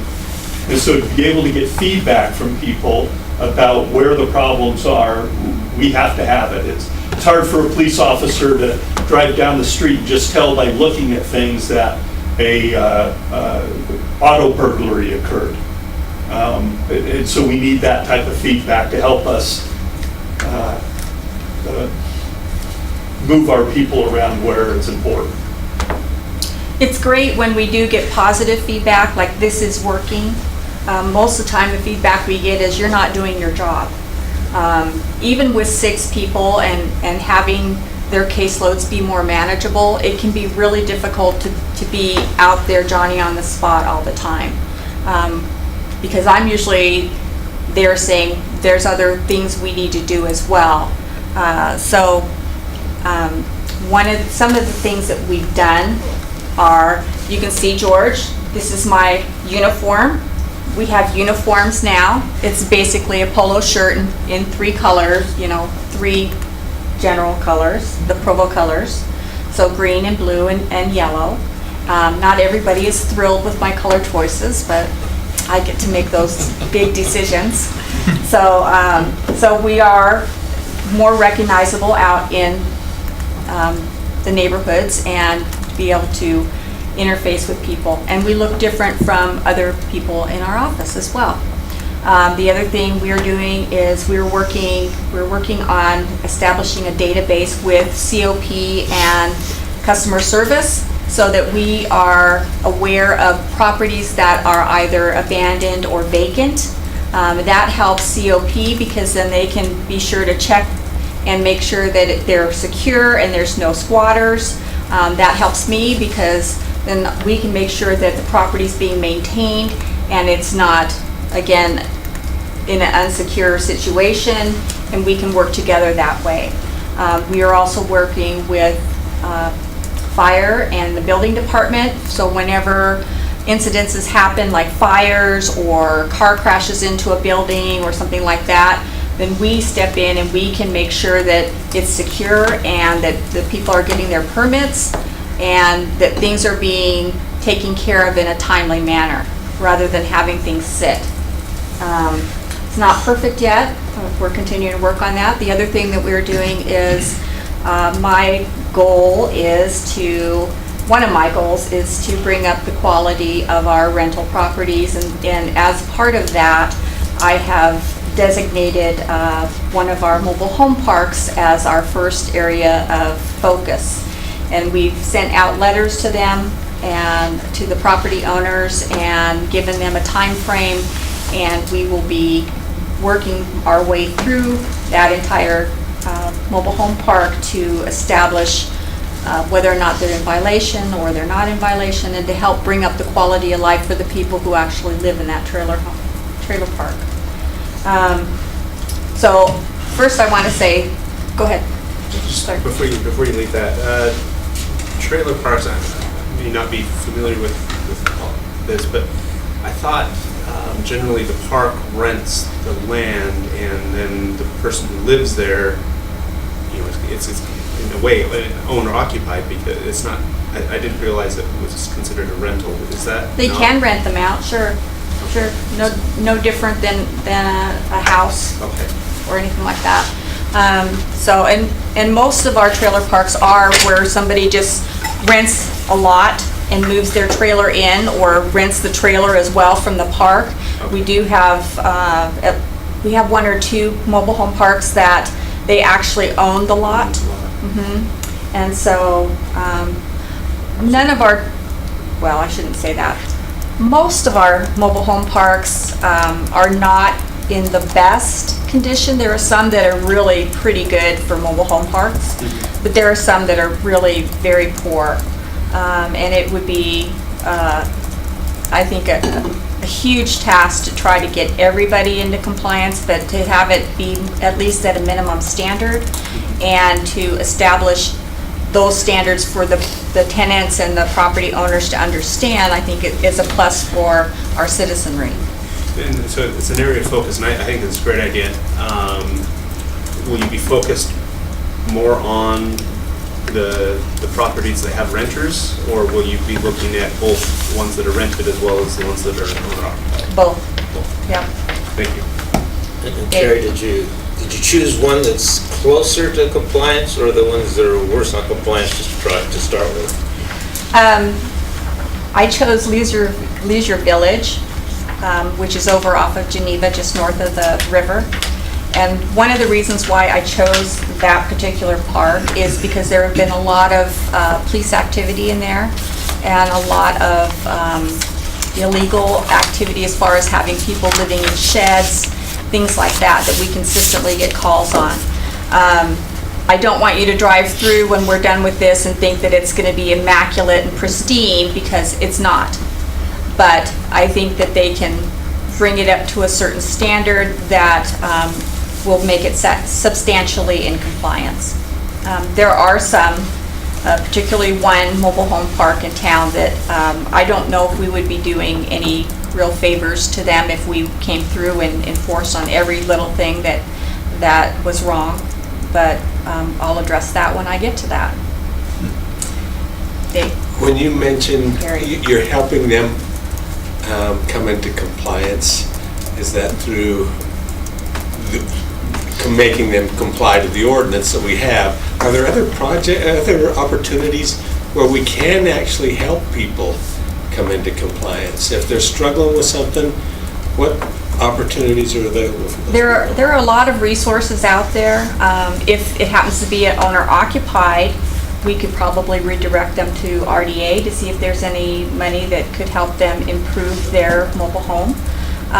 There are food and care, or the Food and Care Coalition and some of those other resources that are around. Habitat for Humanity has a trailer that has a bunch of tools in that you can borrow and utilize. Certainly the neighborhood could participate in cleanups and things like that, the same as we do with any citizen. Certainly when I have hoarders or issues, we've had a great turnout from several of the neighborhoods wanting to step in and help clean up properties. And that's been kind of a touchy situation a little bit, but it's something that we work through together and try to make sure that we have a property owner who doesn't feel like they're being targeted or shamed or anything like that. We try to do it with sensitivity and yet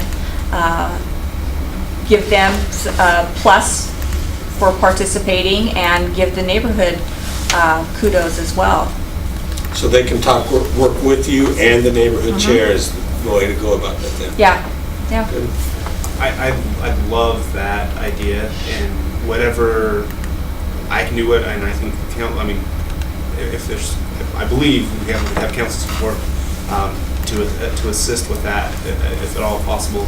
I know of several properties, in my neighborhood. I think this would be wonderful, but it's always very difficult to come as a neighborhood chair or as a next door neighbor and say, hey, what can we do to clean this up? Sometimes they're not open to that. Right. But if they get a notice and saying you need to come into compliance, and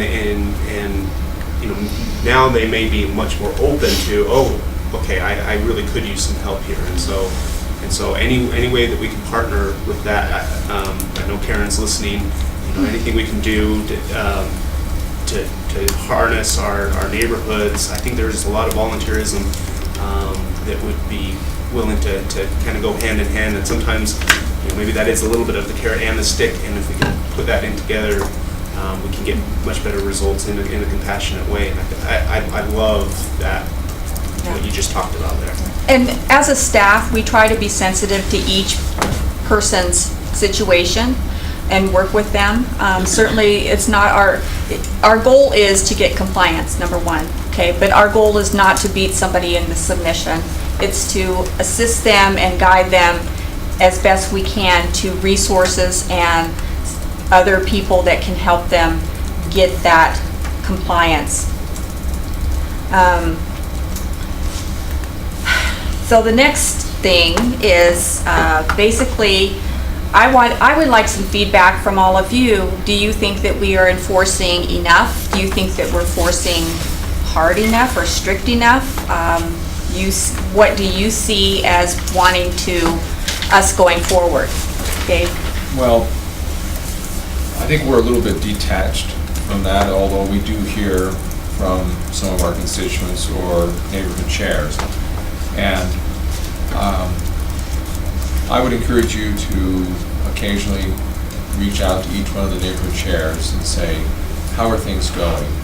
I know some of them feel like they have reported things that haven't been addressed or that it's taken a long time, and so, names that kind of pop to the surface for me would be, how's Hannah doing, or how Paul Evans, but I don't know.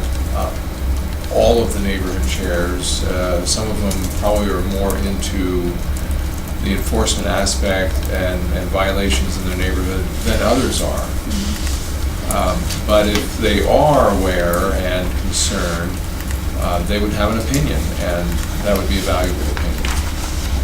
Thank you. George? I haven't heard anything about over-enforcement. Under-enforcement was an issue, but it was a lack of resources for the department, and I think by giving them resources, it's vastly improved, and feedback I get is very positive, that we're doing a better job, and I think it's because you have the resources you didn't have before. One thing with enforcement in giving feedback that you do need to be aware of is we will treat similarly situated people similarly, and we need to do that. And so Carrie's right, somebody that needs help, we'll try and help them. Sometimes we have to notice a violation, we even have to go to court on things.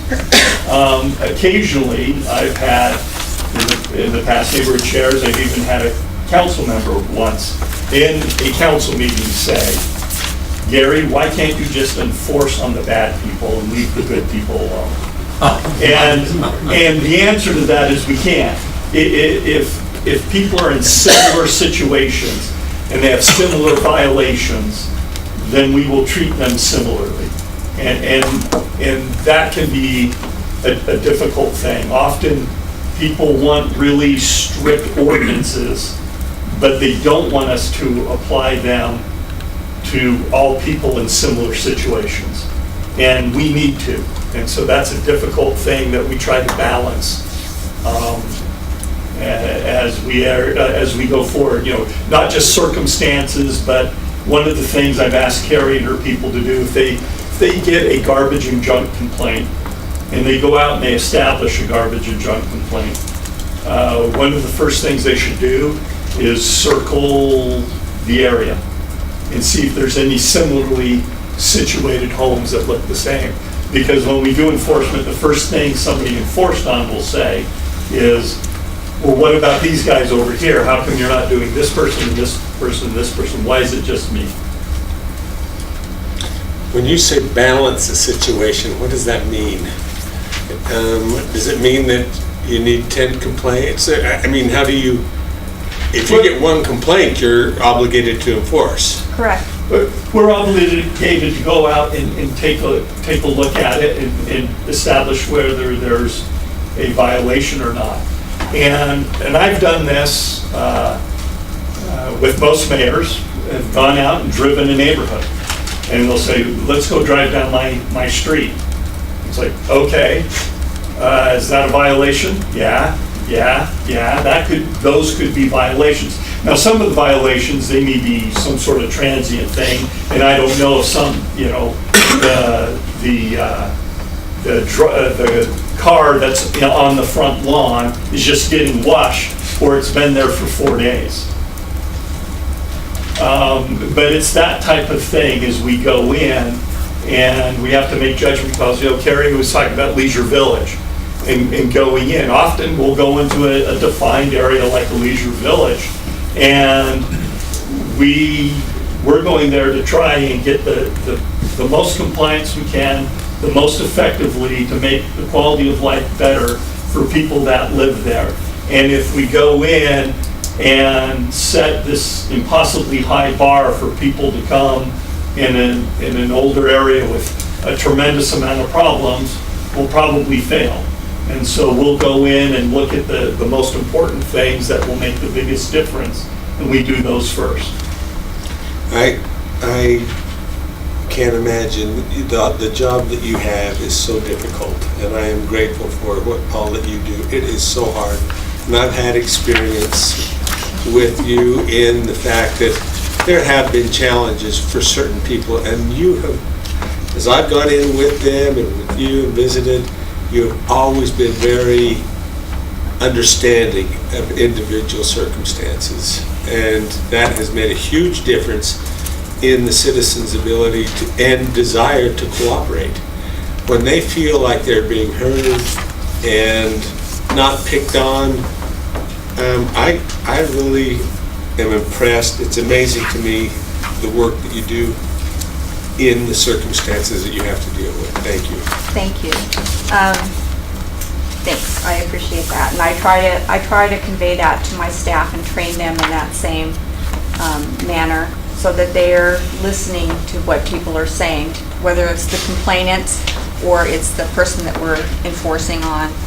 You know, we're all people, we're all just trying to, make ends meet and get things done. And we do have a difficult job sometimes, but it's more difficult than other times. One of the last things I wanted to talk about is, that I don't remember. I did want to tell you that one of the things I have done, because we have had a lot of turnover in our staff, as their titles have been planning technician or senior planning technician, and that was changed some years ago because we were getting a lot of people that weren't able to write reports or not able to communicate properly or communicate well with people. And that served a purpose for many years. But now, as time has gone on, I want to have a staff that stays a little bit longer, that understands what the purpose of the job is and is not afraid of it. I sat down with Cindy Walter and we rewrote our job description and our title, and so now the staff is code compliance officers and senior code compliance officers. And I chose code compliance versus code enforcement because I think compliance has a more positive intonation, and one of the other goals I have is to make it not be, they're just coming here to pick on me. I don't want it to be that way. I want people to understand that we're here to help you understand what the laws are in Provo City and to comply with them. And so I wanted it to be a little bit more positive. George? How many of your code compliance people speak Spanish? Do you have any? I don't have any. No. Is that a need? It is a need, it's a desire for sure. Just so you know, 2 of those people on that map left about a month ago. And so I am actually at 4 people. We're going to be doing interviews next week. I'm hoping that we can get a Spanish speaker. We do have people in our office who do speak Spanish, so when I have that need, I certainly have access to them if we need to go out and meet with a Spanish speaker. Just post you're requiring Spanish language ability in a position like that? Can you get somebody? Well, considering I have 2 positions opened and I only got 12 applicants and only 8 of them met the requirements, I think that would make the pool even smaller. I think as time goes on and our demographics change here, I think that will be something that will be more and more applicable, and it'll be easier to get staff members who do speak Spanish. Can I just follow up on that? Sure. I wonder if there are translation students at BYU. I wonder if there would be an intern opportunity for some of them to work with your officers, go on their beat, whatever they do to be available. Anyway, that might be something that could help. Certainly something to consider. Okay. Thank you. A couple of years ago, we asked and got a list of things that could be done to make enforcement easier and better, and we've only done a little bit on that list. Is there anything that you would like us to move forward on? It seemed like the next one that in theory was on the list was making over-occupancy a nuisance officially, but I don't know what at this time you might feel like you need as an extra tool in your toolbox.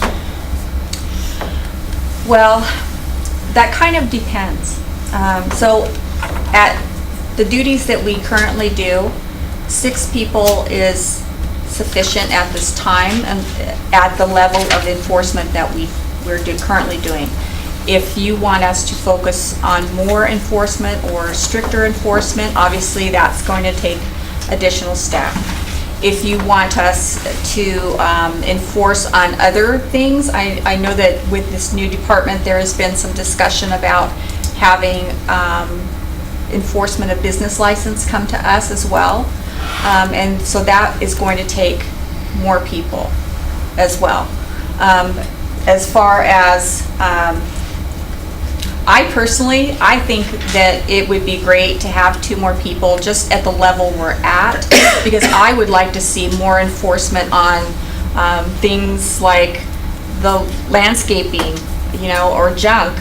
I drive around when I come to work every day, or when I'm out looking at my own cases. I drive around all the time, and I just cringe because I think, I know we've had a lot of rain, folks, but there's enough time to mow your lawn in between some of these rainstorms, and I just think it would be, but it just depends on how far you want us to go. Let me jump in, and one thing that I would like to see with Carrie, now, you got to remember, when she was talking about the job description, that was a very conscious thing that we did a few years ago, because the council instituted rental dwelling license, and that required a tremendous amount of work in our department. We ramped up with a lot of people, and because of the nature of the work, we had to go in and research and identify non-conforming rights, and so we needed people that had a background or an ability to do it, and frankly, most of them were planners, would have that type of ability to do, and not kind of long-term code enforcement officers that you think of. And now, as we've gone through and have had experience with that, we've got the vast majority of that done. We've had the new disclosure requirement that's had a positive impact on our workload. We want to go back to having long-term, more code compliant officers rather than the work we have been doing is shifted now into more long-term. We like to get people to stabilize in that area. And so one of the things to look at long-term is, can we have somebody do this job long-term? And does it pay enough for someone to come in and long-term do this type of thing? And so looking at, we do have a entry level and we have a senior. We may want to come back at some point and talk about, we need to make a better career series to encourage people to stay long-term. There's a benefit to that. We thought when we first did it, we'd have an average turnover of 2 years. That was our best guess as we looked at. And the average turnover is what, 9 months? Yeah, probably about 9 months. It's been 9 months. And so Carrie's done an incredible job of continually training as we get people in and over and over and over.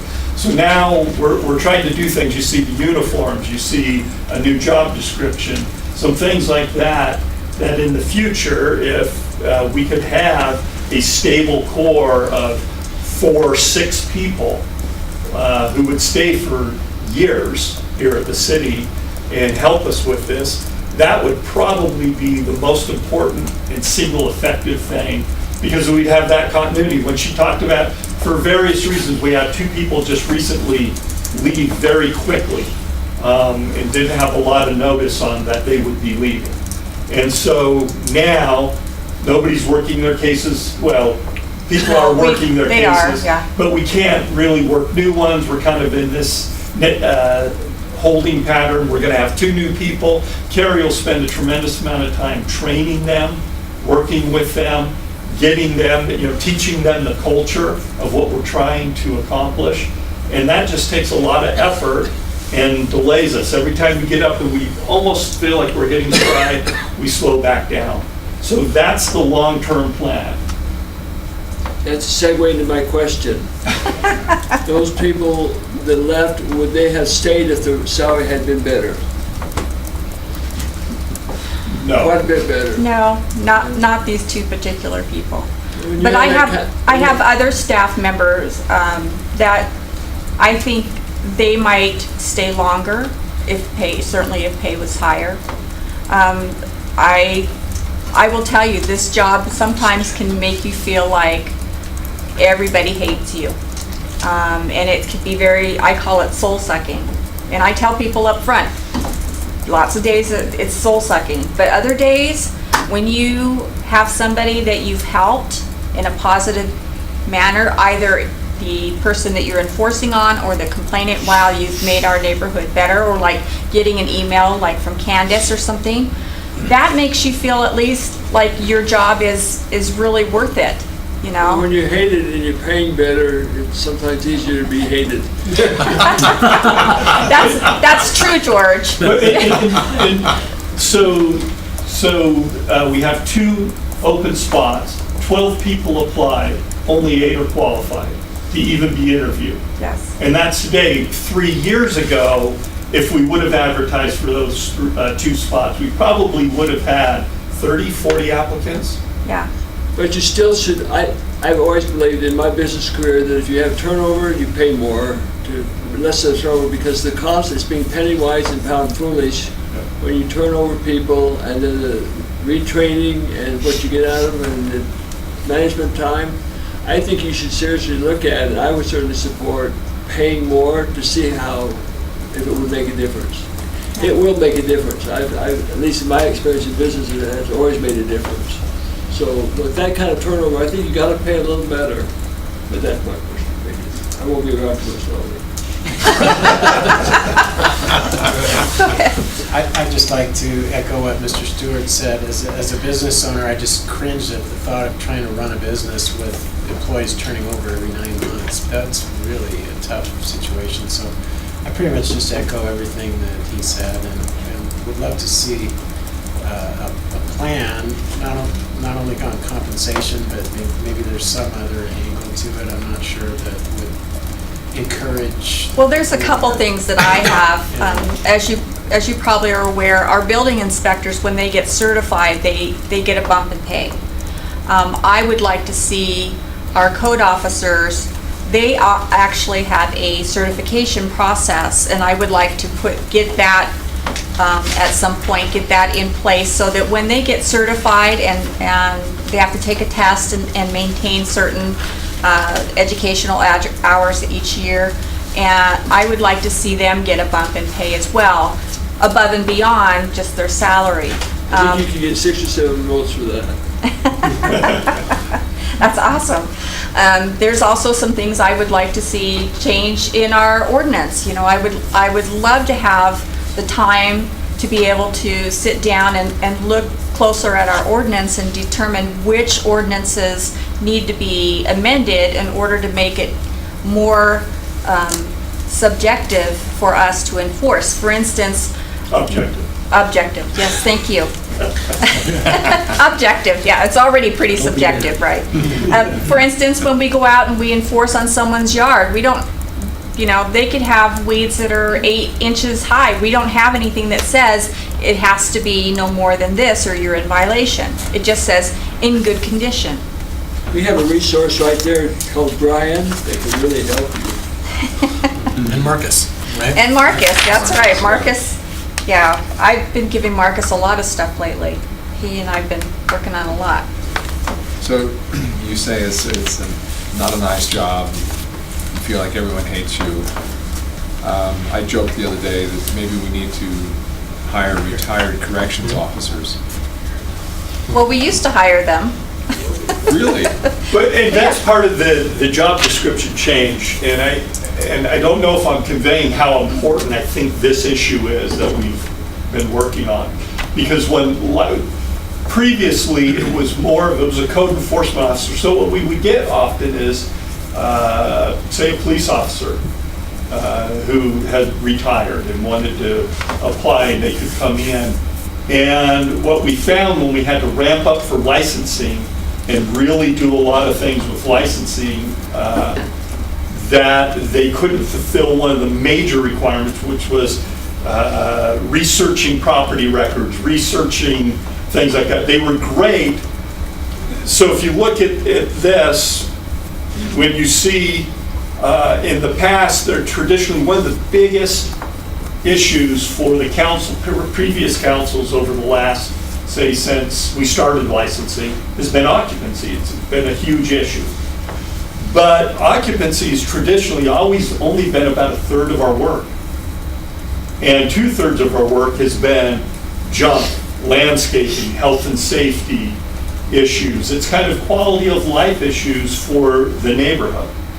And so to research RDLs and things like that, it took a certain skill set. We had so much, an overwhelming amount of work that we had to get in people who knew how to do that stuff and could do it. And so now we've gotten the RDLs and occupancy balanced out, and now we want to shift to somebody who maybe is a retired corrections officer, or somebody who wants to do something like this as a second career, or just wants to do it as a career and is willing to stay long-term doing this type of work. And part of that answer is the job description, who we're looking for. And part of the answer is probably addressing financial incentives, because it's not a fun job. So last October, I got the opportunity to go to a conference for enforcement officers.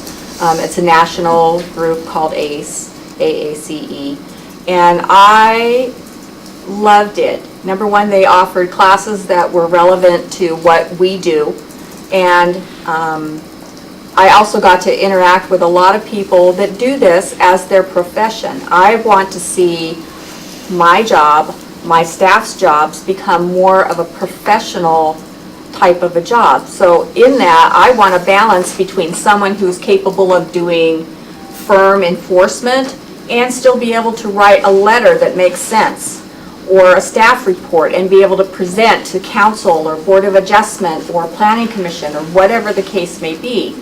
I want to have that type of a person.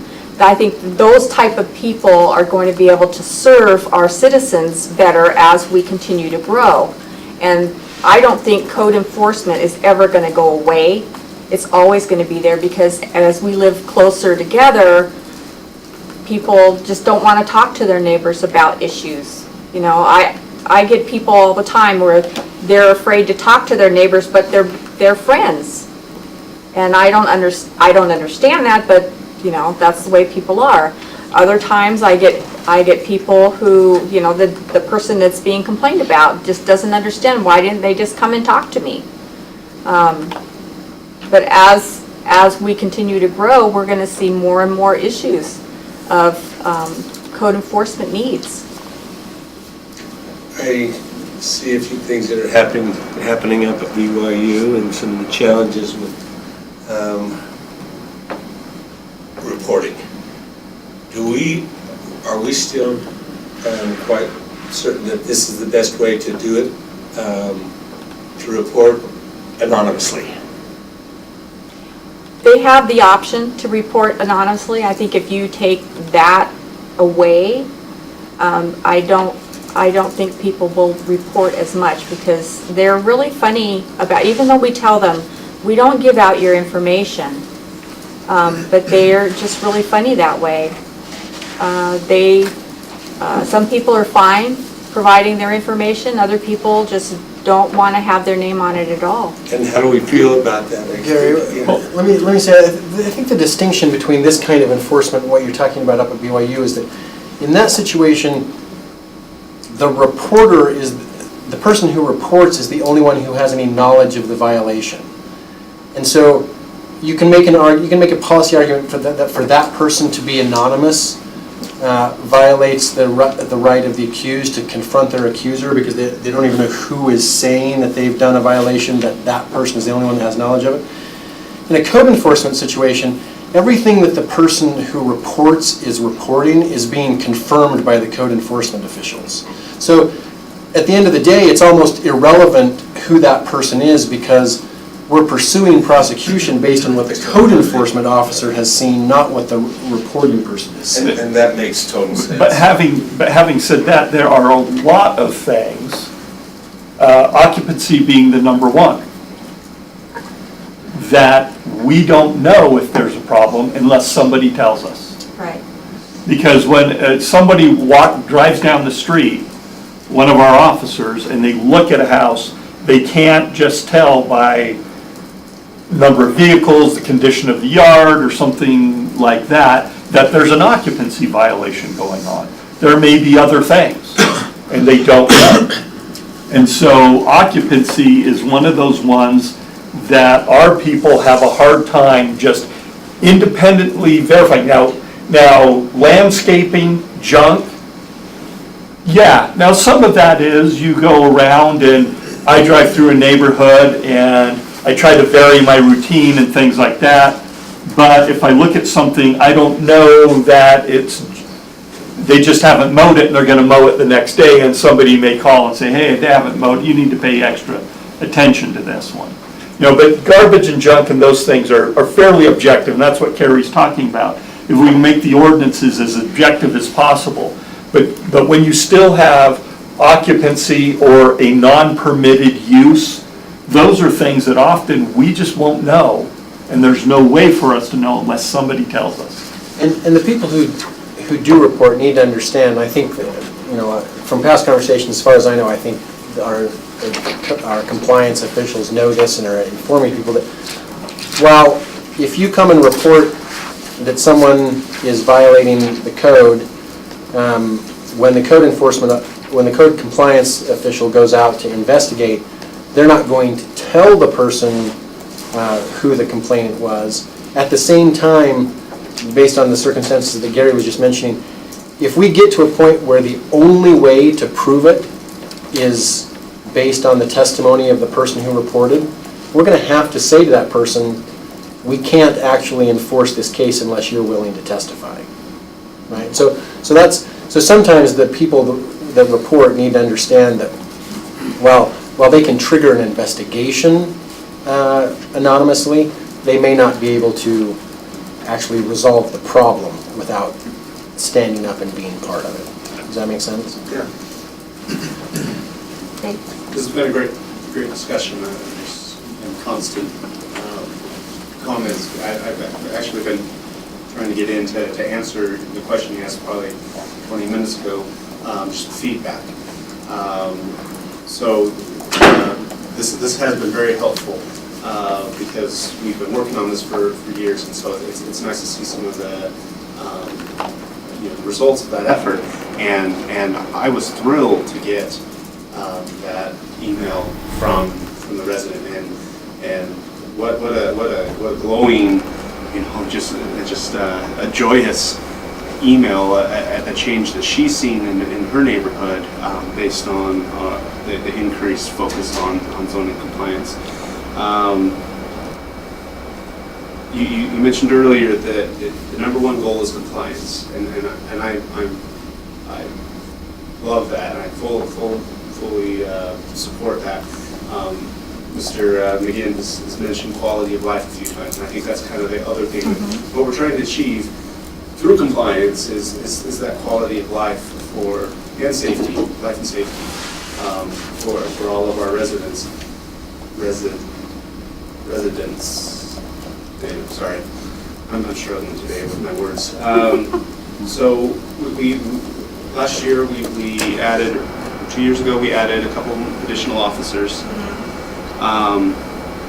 And I don't think the end goal wasn't necessarily more enforcement.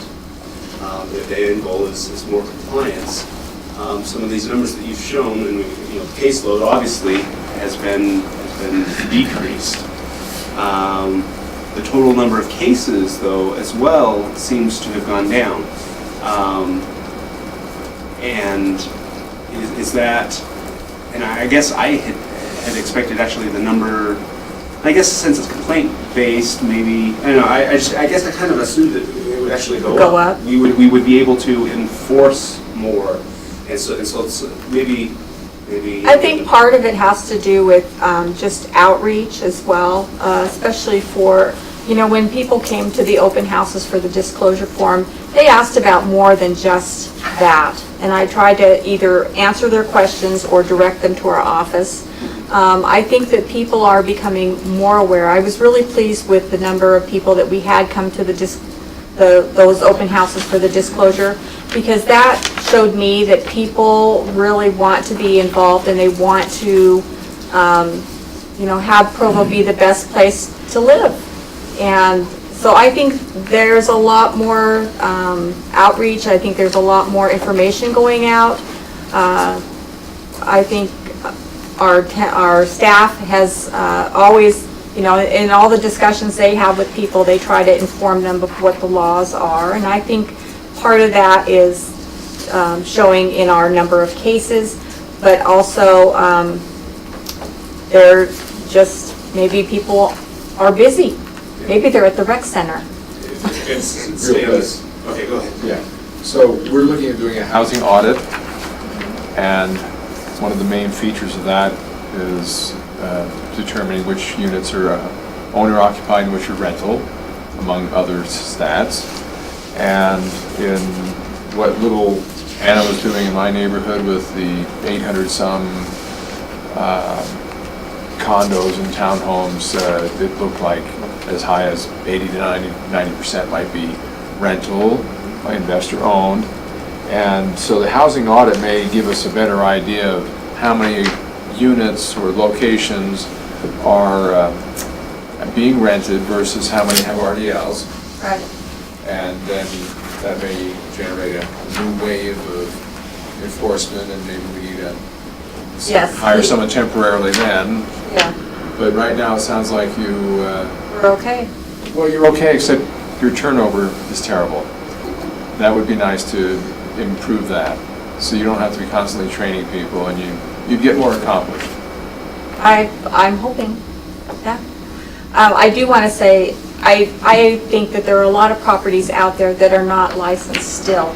And some of it, I think, is people's ignorance, not knowing that they're supposed to be, even though we've had a lot of outreach and stuff. And I think that there are also people that don't want to be licensed. But that is something that needs to be worked on as well. I think that housing audit will help.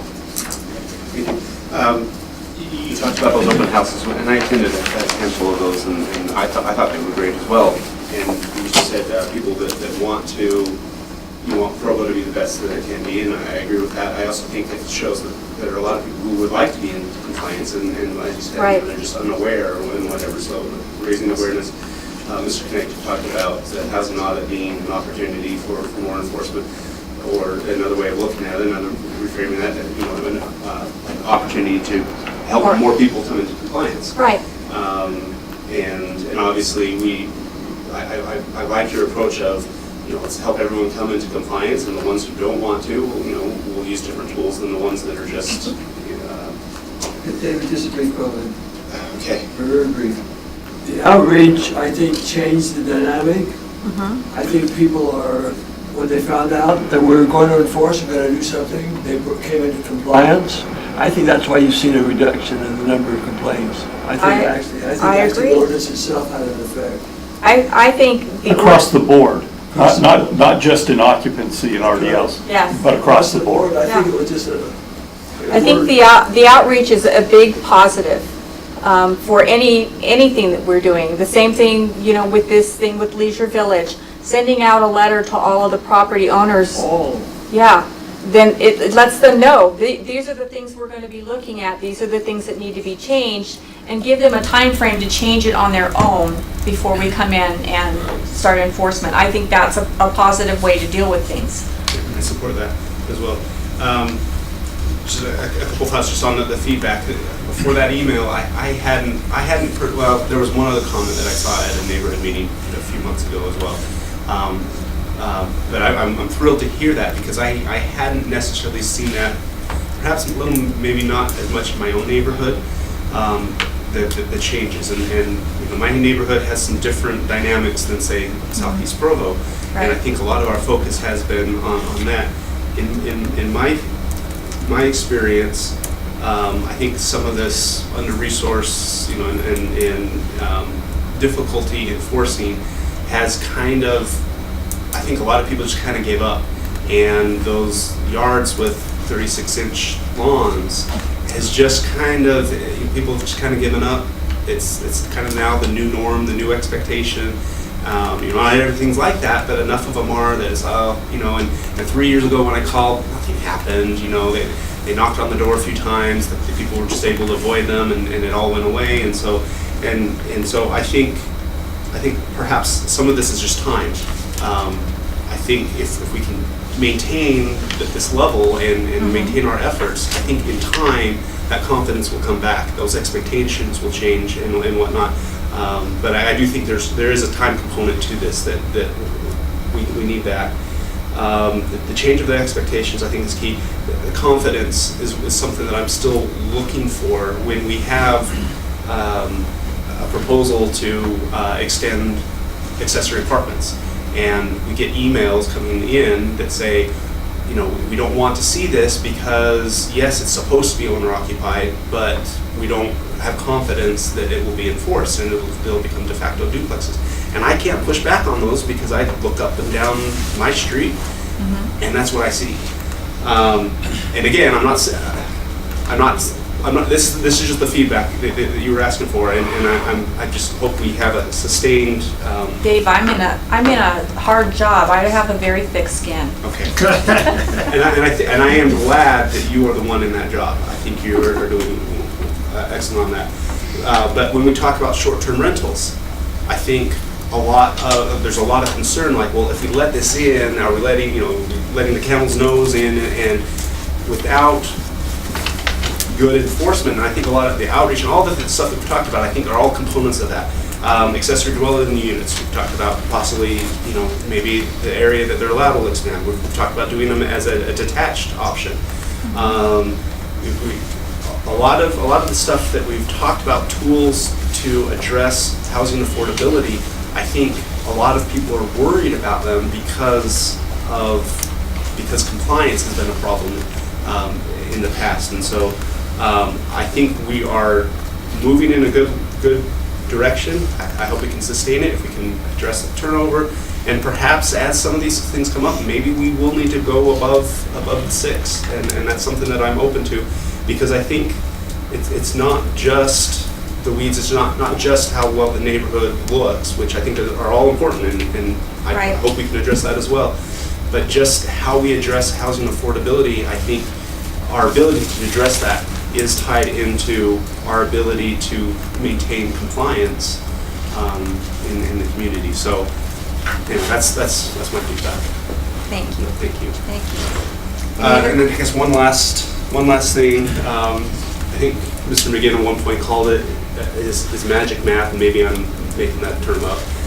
And I think it might tie in with the housing audit. But if there was a way, now with City View online or coming online, if there was a way that the public can easily access and say, because there's so much non-conforming houses, it's hard to know. Like, is the house down the street, is that a legal duplex, or is that an illegal accessory apartment being used as a duplex?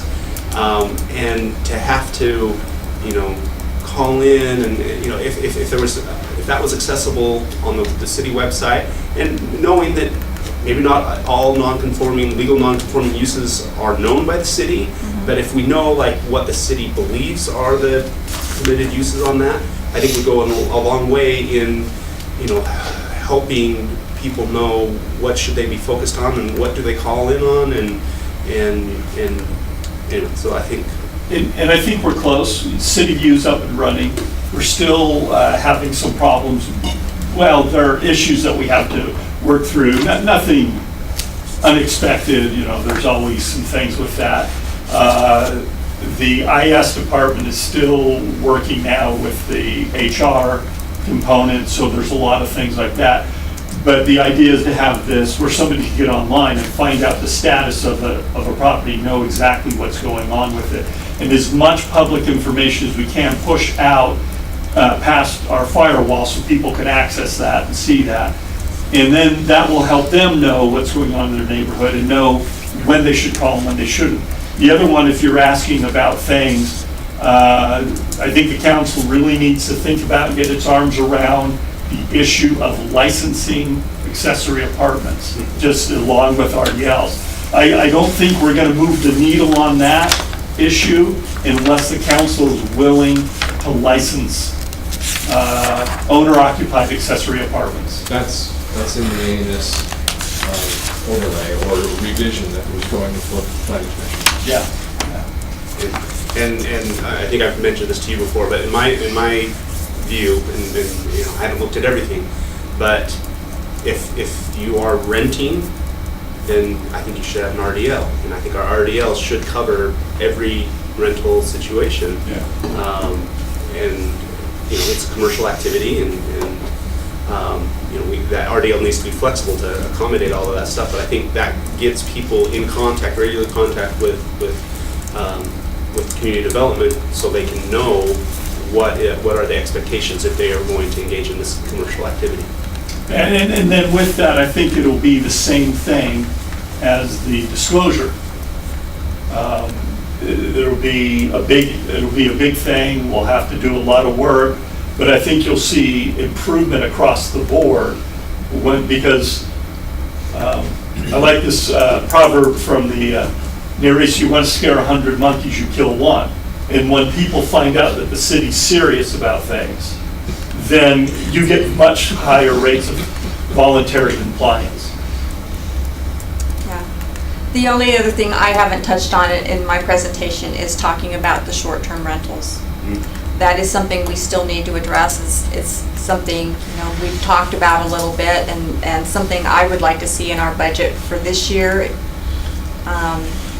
is to purchase one of the programs that allows them to do the data scraping so that we can then determine where they are, and they can even provide us with, they can do a letter from us, say, through them, telling people that, hey, you're not allowed to do that here, or whatever we decide is going to be appropriate. And as far as the licensing for short-term rentals, I actually think using their licensing program might be a smarter idea, mainly because we'll need to be collecting for taxes and that type of thing.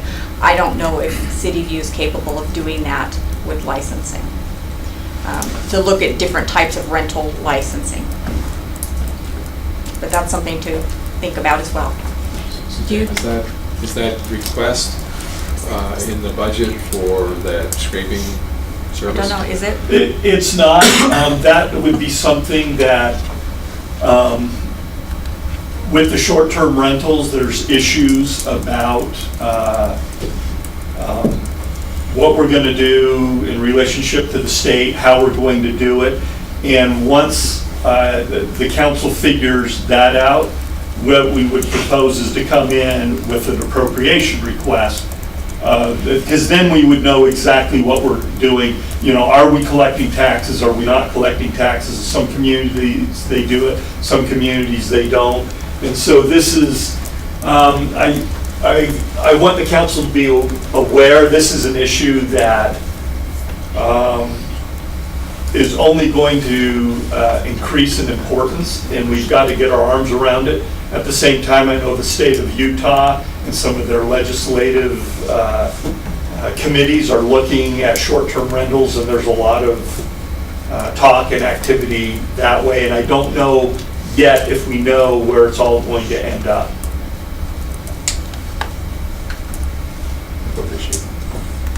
Otherwise, I'm done. If you have any other questions? No? Thank you so much. Thank you. It's been very, very helpful. And we will now take a 5-minute break. Please be back here before, what's that, 3:45.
Okay. So no wonder there are little flags on the. Right. And of course, then you saw that. So, welcome back. We will move on to item number 6, a presentation regarding the implementation of the general plan. This will be presented by our own Mr. Cliff Strachan, Executive Director of the Council. Thank you, Council. You've all met Rachel. Rachel Werner has been our intern. Her last day is on Thursday, and we want to thank her for the work that she's done on behalf of the Council, including a lot of what we're about to discuss. So, thank you. I offered to let her present, and she was having none of it. Anyway, do you want to slide to? I got it, don't I? Okay, one of the assignments that you have given me in the city code is to coordinate an annual review of the general plan and its implementation strategies. And so we have done that. A lot of the legwork has been done by Rachel and Hannah, and so I appreciate what they've done with this. This is the status. You may recall a few years ago when we did this review the first time with the old general plan that had been done a number of years, and we want to show you where we're at today. We have 34 items have not been started, 13 are in progress with some kind of expected end date. 345 of the 420 items are clearly just policy issues that will be an ongoing attention for the city. And then there are 28 that the administration has considered to be completed. So we're going to go just very broadly across these and not get into the weeds on these at all. But I will tell you, in the budget proposal, the general plan implementations information is in here. And what we've included is everything on this list except for the largest portion, which is ongoing. But we wanted to show you what wasn't started, what was in progress, and what has been completed for your information. Okay, so 28 completed, various projects. I'm not going to go through any of them in any detail, but what's interesting to know is that the work is ongoing, or is happening. It was all, that's over what time frame? It doesn't say completed what year. That's true. We didn't go back in and check them. I guess it is possible when we updated it last year that there were some implementation steps that we kept in there that had already been done. So 345 ongoing. This is just one excerpt. This is single page. This is the entire document, so there's quite a few pages. I won't bore you with all those. 13 in progress. Different phases, different departments are working on them. And then 34 not started. So we wanted to just kind of go over a couple of these things with you and let you know what we're seeing. There are implications for the budget. Different projects, different implementation steps will have budget implications as we go through. We identified 3 here just as examples. The Landmarks Commission was represented at 2 goals. They lack sufficient grant money to identify and preserve historical sites.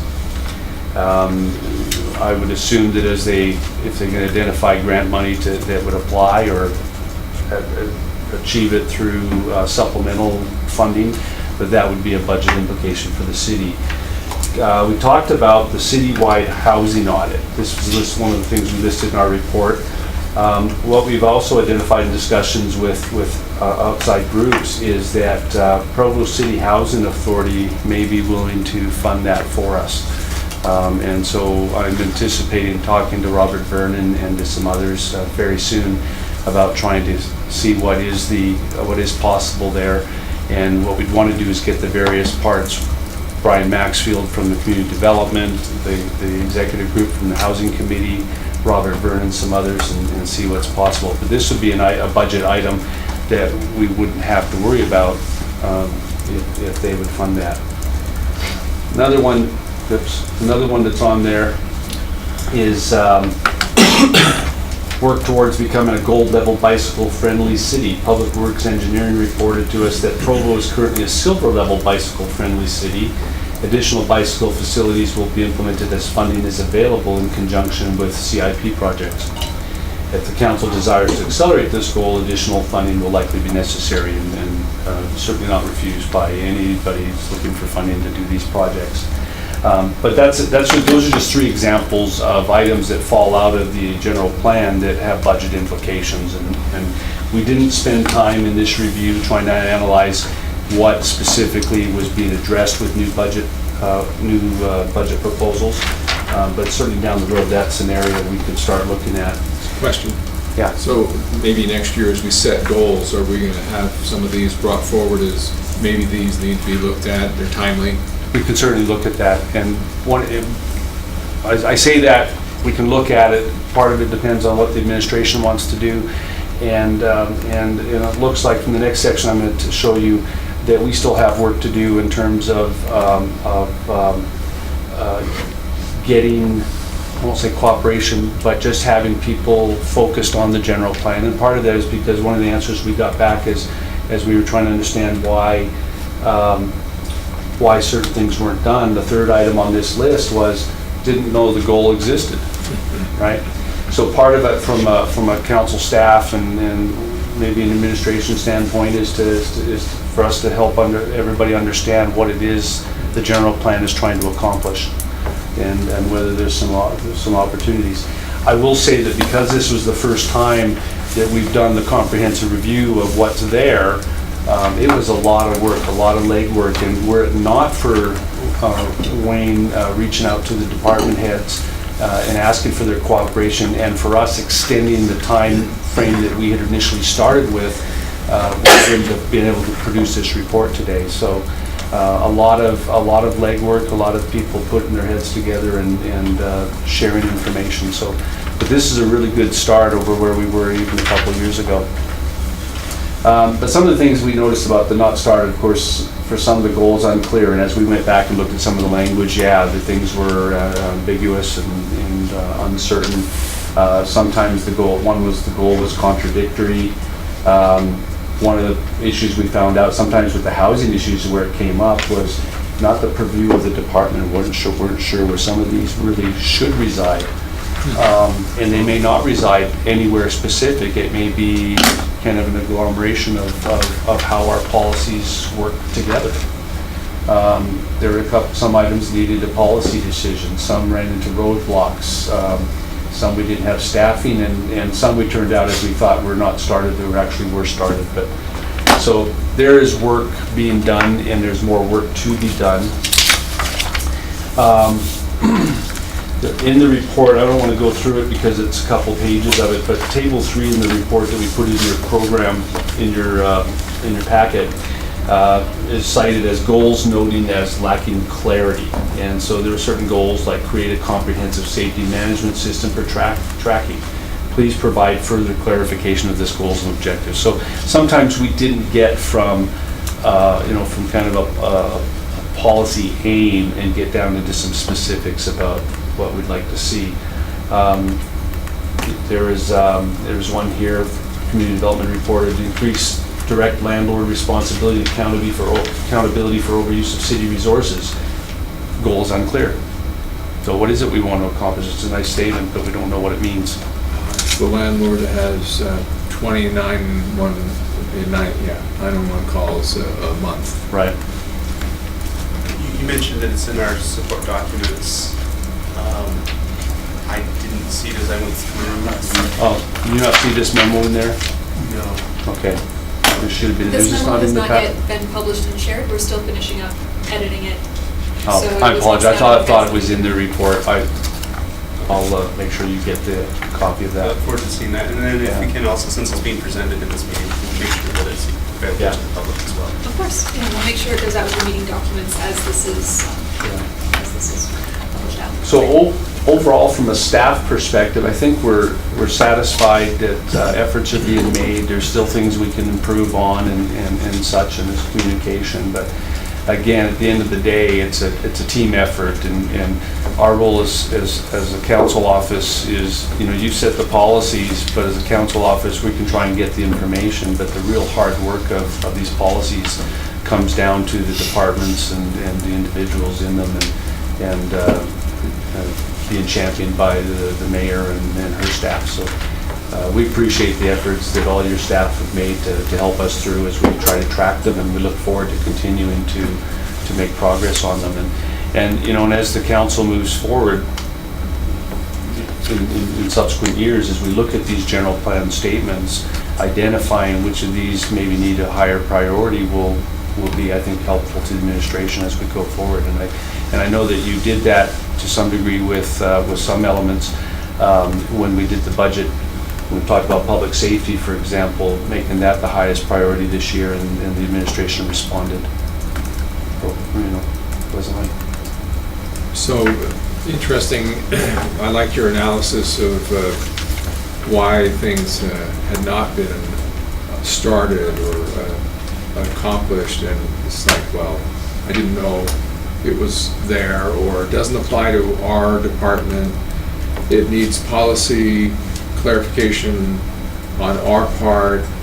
It's ambiguous or muddy, and so all those things need to come back to the council, and we need to either clarify or reject and just improve all of those to the point where they become actionable.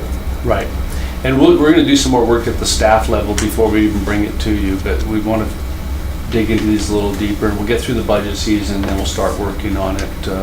Our new intern starts on Tuesday after the holiday, and this will be one of the projects that we set for him to help us work through this. Any questions? Gary? As far as the planning commission, the review that they're going through could very well and probably will affect the strategies as we come through with this. How are we coming with community development on that? Have you talked with them? Yeah, so earlier this month, we sent you, emailed you all a copy of an update from, I think Gary McGinn or Bill Pepperoni sent it, but it was an update of where they are and in terms of the process, and they're just going through one section at a time, working their way through, and at some point we'll want them to come come and present to you and discuss kind of where they're at in more depth. But because we're so busy with the budget season right now, the direction we gave them with leadership's blessing was, could you just give us a written report of where you're at, and we'll follow up from there. So there'll be more. Excellent. Thank you very much. Thank you.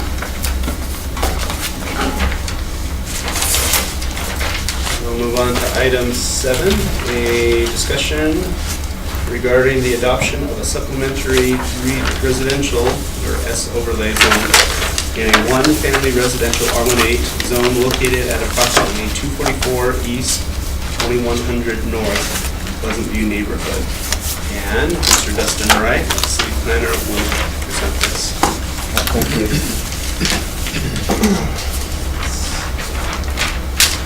So this area outlined in red is the area in the Pleasant View neighborhood that the applicants requested to change or to add this overlay zone, the S overlay. There's 32 homes within that area. And the applicants gone around and talked with them and tried to see how much support there would be for that. Feels comfortable moving forward with that request. So the S overlay zone, the supplementary residential overlay zone, is basically something that would go with the existing zone. So in this case, the residential single-family R18 zone here would be the base zone, then the overlay zone would apply to that, which would allow for accessory apartments or accessory apartments to be available to properties that are owner occupied and that meet other requirements that zone or that overlay zone has established. So that's what the applicant's request is to do that in this area. In the planning commission meeting, we discussed the general plan. There's a part in there for the Pleasant View neighborhood that talks about not expanding the S or A overlay zones in the neighborhood. At planning commission, we talked with, or the neighborhood chair was able to describe kind of what that history on that was. And that was more for this R110 section of the neighborhood up in the northeast corner, to not have the SA overlay expand into that area. But over here in this R18, that would be a good place for it, an exception to that general plan code. So there wasn't a need to amend the general plan for this to work. So planning commission forwarded a positive recommendation. And if you have any questions, I'd be happy to answer those. I have a few questions, David. You want to bring up the parking thing? Okay, I'll let you do that one. I know that we are looking at changes to the S overlay. I am generally in support of this change right now, but I am concerned about creating a bunch of non-conforming uses with the probable changes that are going to come and recommendations that we're going to get from the housing committee. What are the chances of potentially approving this subject to, because it already is pending legislation, so how will that affect this thing with the pending legislation that we already have? Is it pending legislation, Brian, that we've already got in effect as far as the changes to the S and the A overlays? Or yes. And so how will that affect this? And could we make this request subject, approved upon the settlement of the recommendations when the council adopts a new S and A overlay ordinance? I just don't want to create a bunch of non-conforming use issues where, well, I actually had it before because we don't do an RDL with this. And so sometimes it can be a little bit of a challenge to determine what is non-conforming and what is actually. So you're concerned that they wouldn't necessarily need an RDL, because we can address the RDL through the business licensing and everyone will have to. Well, I mean, if we're going to do an RDL, that's what I'd like to do, and just make this subject to that. Well, so that wouldn't, the changes to the RDL process are not part of the non-conforming use, right? I mean, the non-conforming use is whether they can use it as an apartment, not whether they're required to have. But aren't those the things, whether they can use it, there's going to be some restrictions on that? And we're changing those restrictions. We're changing the restrictions. I guess it depends on what your concern is. Like, so for example, if this gets applied before the new, well, again, so the way the pending legislation is this, right? So if you approve this, then the S overlay now applies to that section of town. As it is right now, as the S overlay. Well, no, because of pending legislation, right? So anybody in that area, so the S overlay would apply, and someone could come in and submit a permit request, right? To have to be able to use the S overlay in that area, but the pending legislation rule would apply to their application, right? So their application would be conditional on meeting the requirements of the pending legislation if the pending legislation is passed. So basically, we don't have to do anything because it is pending legislation, and there would not actually be creating non-conforming uses, because they would have to be subject to the new legislation that's passed. Right. I mean, we may want to think about exact. So, what's accompanying this? Is there already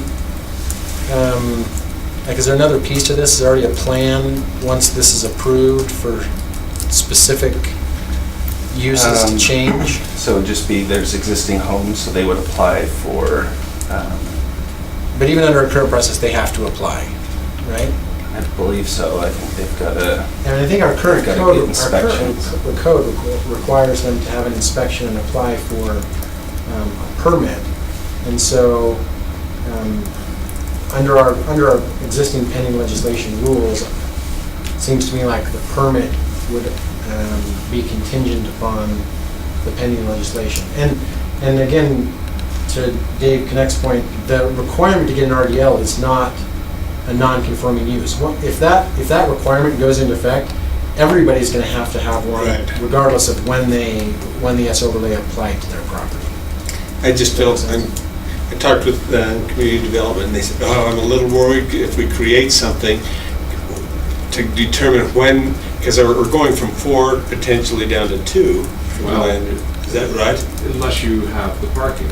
Unless you have the parking, okay. I mean, if you could have 4 people in there, but if they don't, and they only have 2 cars, and you have 2 spaces, then you're good. But if they want to have 3 or 4 cars, then you got to have the 3 or 4 spaces. But you want, yeah. So, but if you want 2 people, they can still get.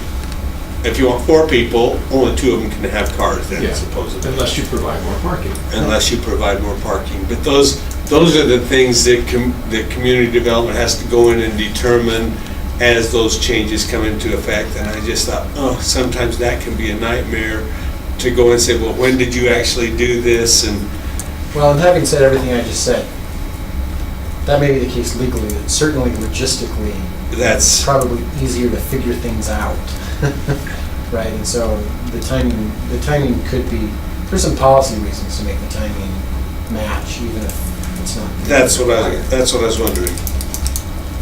That was going to be my question, is are we close enough with the S overlay that we could, the amendment? I think we are close, because didn't we just go to the planning commission? I think so. I think it's. So we could potentially do these together. At the next council. It's going to planning commission again next, or tomorrow, I believe. I think that would be wise, just instead of going back and forth and when and where, let's get that done and then put it into effect if it's close. Right. So.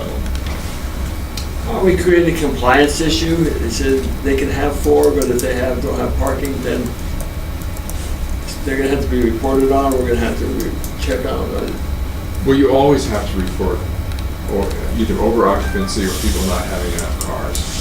And the issue came from community development some time ago saying, well, we just ought to require everybody in the S overlay to have 4 off-street parking spaces for their apartment, in addition to the requirement for their house, which is 2 or 3. So you're ending up with 6 or 7 paved off-street parking spaces, mandatory if you're going to have an apartment, even if you have a married couple in there.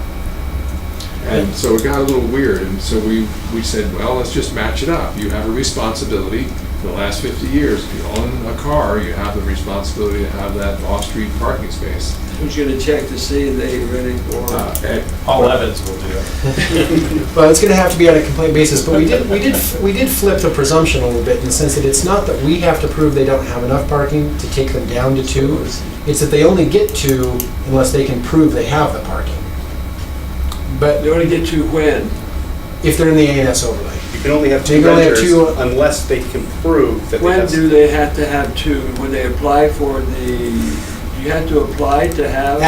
Well, that's a good question that I don't know how it went to the planning commission. When the committee drafted it up and sent it to community development, we drafted it as a conditional use permit. I think Gary wanted to change that so that it wasn't a conditional use permit anymore, but I don't. Yeah, and I'm not 100% sure on. But in essence, at any time, right? Like at any time that community development. Yeah, and any time somebody complained, the idea was community development can go in and say, well, you obviously only don't have 4 parking spaces, so you can't have 4 people here. They're gonna say we don't have 4, prove that we have 4. Right, that's always the problem, right? I mean, that problem exists now. But we just expand the problem when we add another S overlay. Could be, right? Sure. Yeah. If you have to enforce it, yeah. They're saying just expand the problem because you're now allowing an S overlay where they could have 4 unless you can prove they only have 2. Anyway.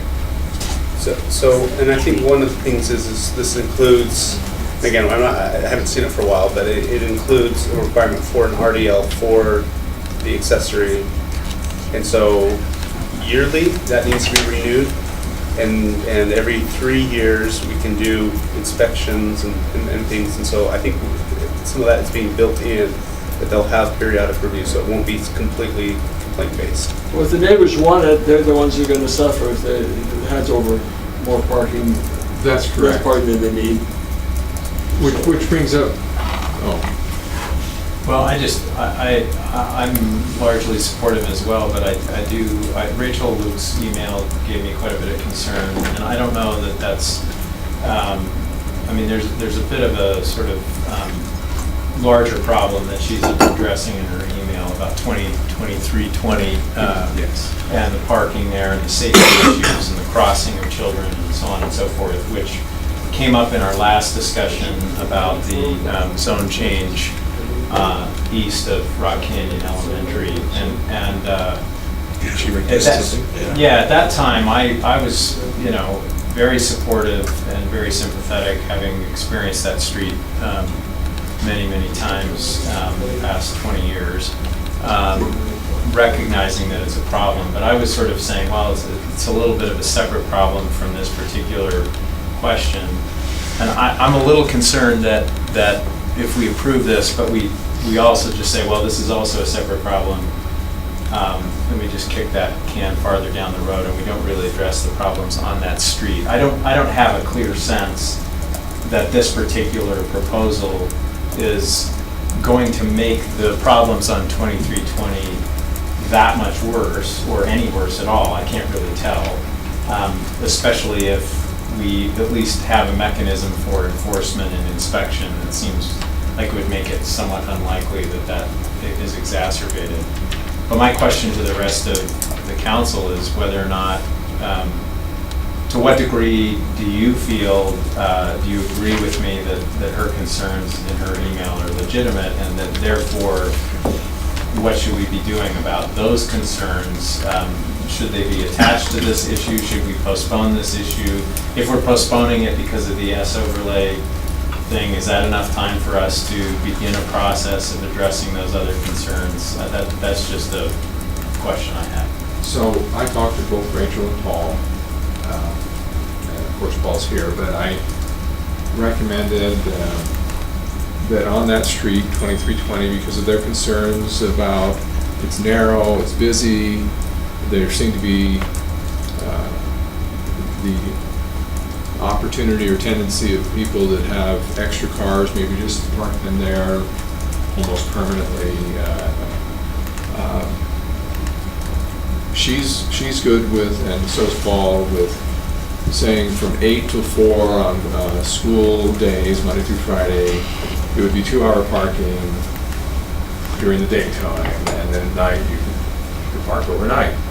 So by making it 2-hour only during those hours, it's less likely to have people just park there all the time, and it would probably also help with snow removal and things, but it would be a benefit, I think, to the area during school hours. Did you have a comment, Mayor? Nope.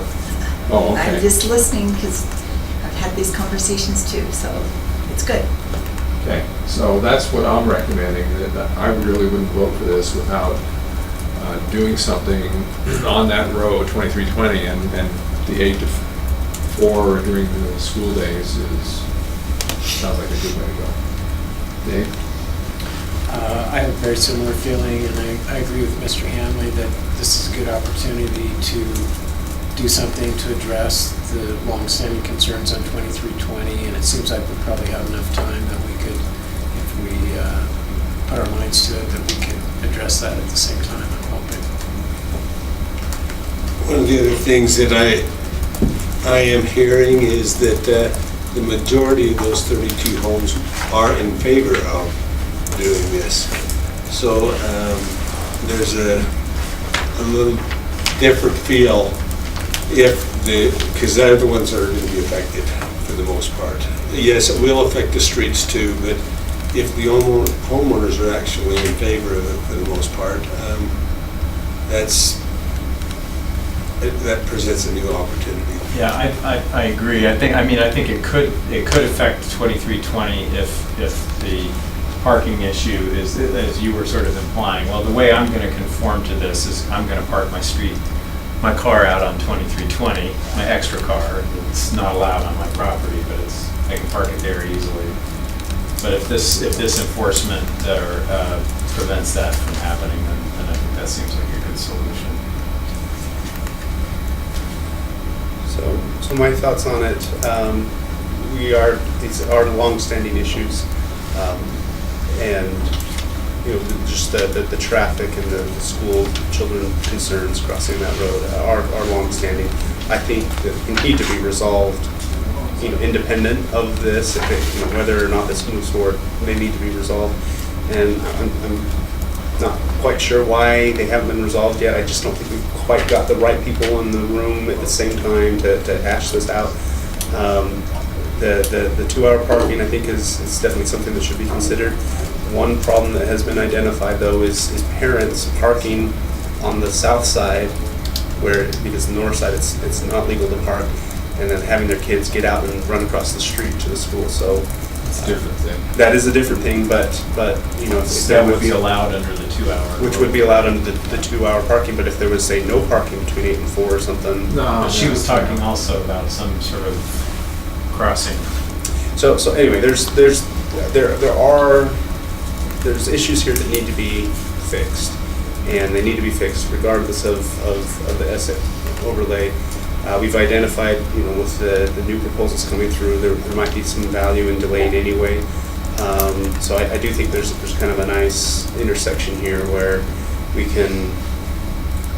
may have a little extra time, and in that time, if we can ensure that the right people get into the room at the same time, so we can get these problems addressed, then I think the major objection or major concern of this proposal then is resolved, and I think we can move forward with more confidence. Yes, that being said, it's coming to us tonight.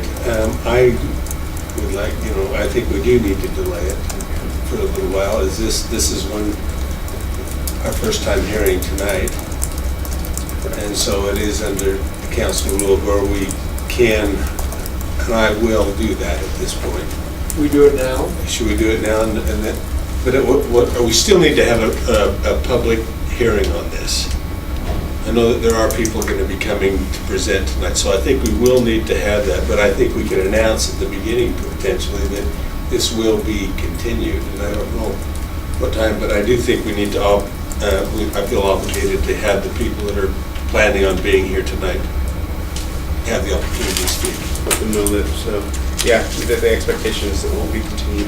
The other question is will 2 weeks be sufficient, or will we need to postpone it a little bit further?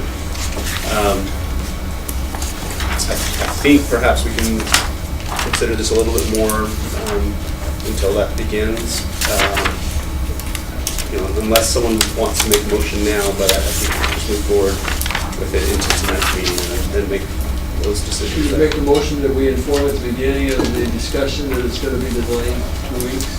Okay. Yeah. Make that motion if that's an important motion. Yeah. Okay. Just comment. Yeah, please. It's item 13. You think if we make that comment, people are not going to, if they're not going to be delayed, will they not make their comments and go home instead of sit for an hour and a half or 2 hours waiting for a chance? Or They might appreciate to make it in that. the public comment period. Yeah, that might be the best way to do it, is kind of announce and let people know that if they're here to talk about it, we expect it to be continued, and so it might make sense for them to address that issue. Not that we're expecting to, it during will be continued. Yeah, but if comment. they're looking at the agenda, they're not going to necessarily be there at 5:30. That's true. You almost need to do it both times. Yeah.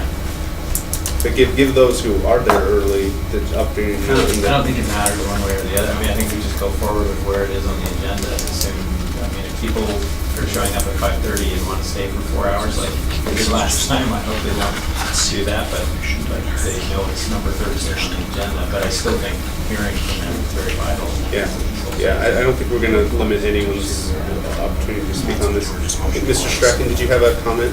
I was just going to say that I think just as a formality to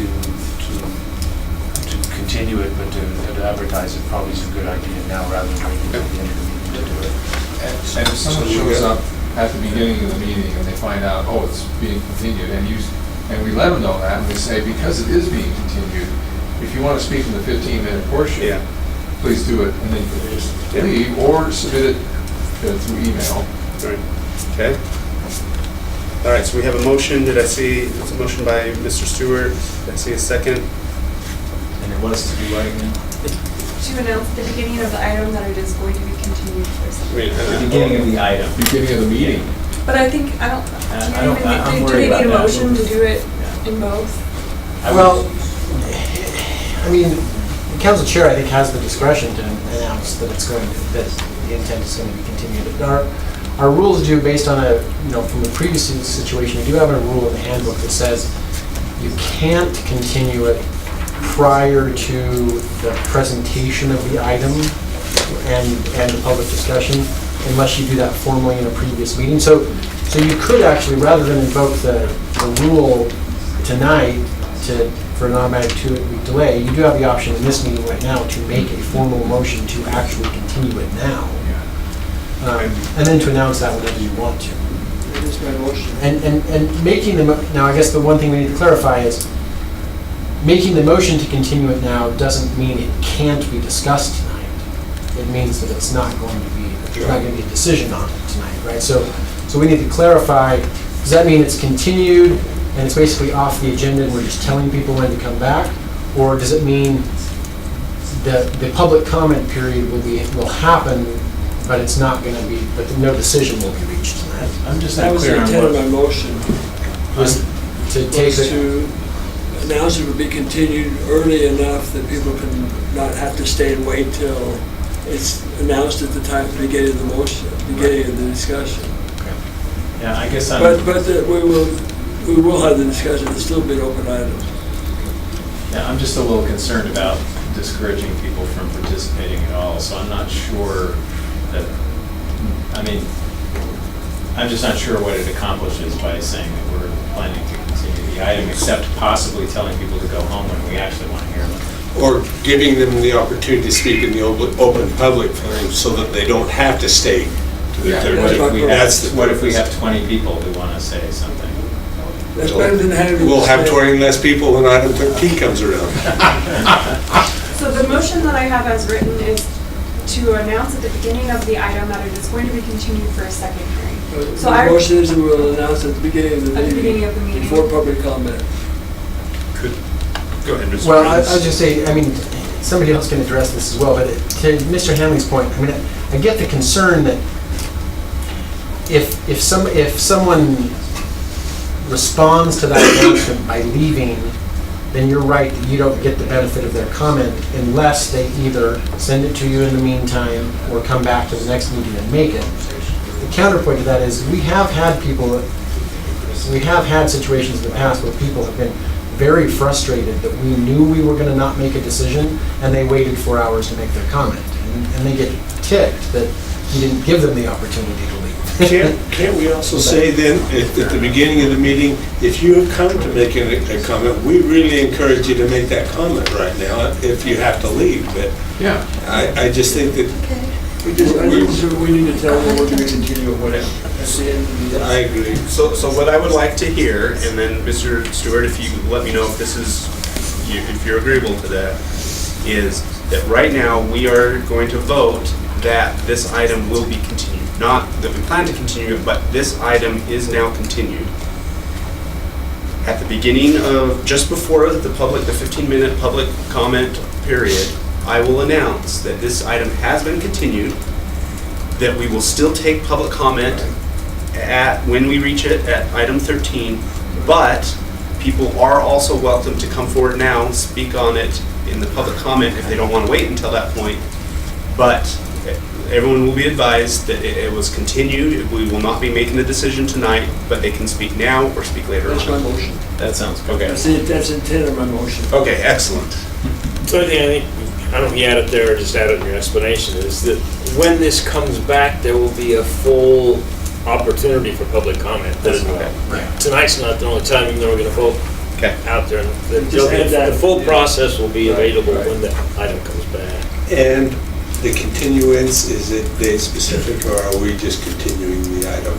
Well, we want to make sure that we get the other wrapped up, the A&S. We don't have a date on that. And if we don't have a date on that, so we are just continuing the item at this point. Dustin, do you know, so the A&S overlay is going to the planning commission tomorrow night?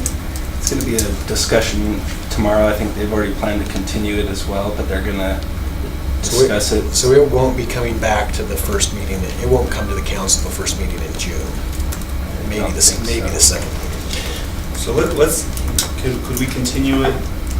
Wait, what does it matter if it's date uncertain or date certain? Well, legally it doesn't.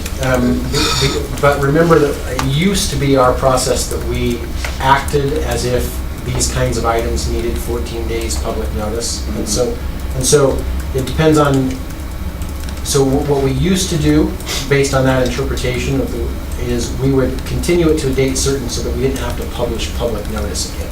Now we've since determined that we don't actually have to do that. So it's just a matter of how you help the public follow it, right? Do they have to look at every meeting from now into the future till they see it on the agenda, or do they look at a specific meeting and find out at that meeting what the status is?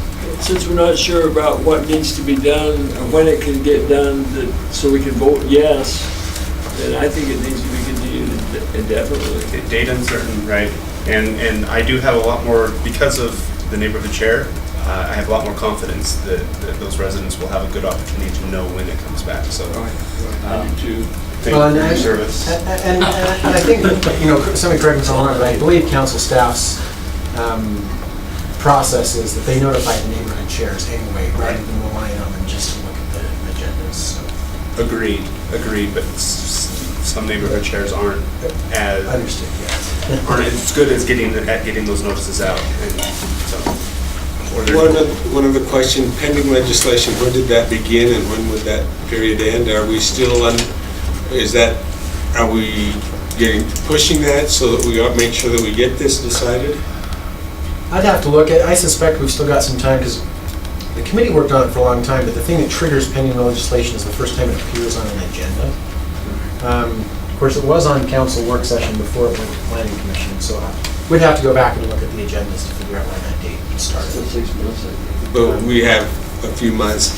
But if we don't pass this until we pass that, it doesn't matter. Yeah. Right? I mean, if this doesn't get approved until those changes are actually approved, it doesn't matter when the pending legislation is. They can't do it anyway, because it doesn't give them an opportunity. So I'm looking for a second on that motion. Mr. Connect seconds.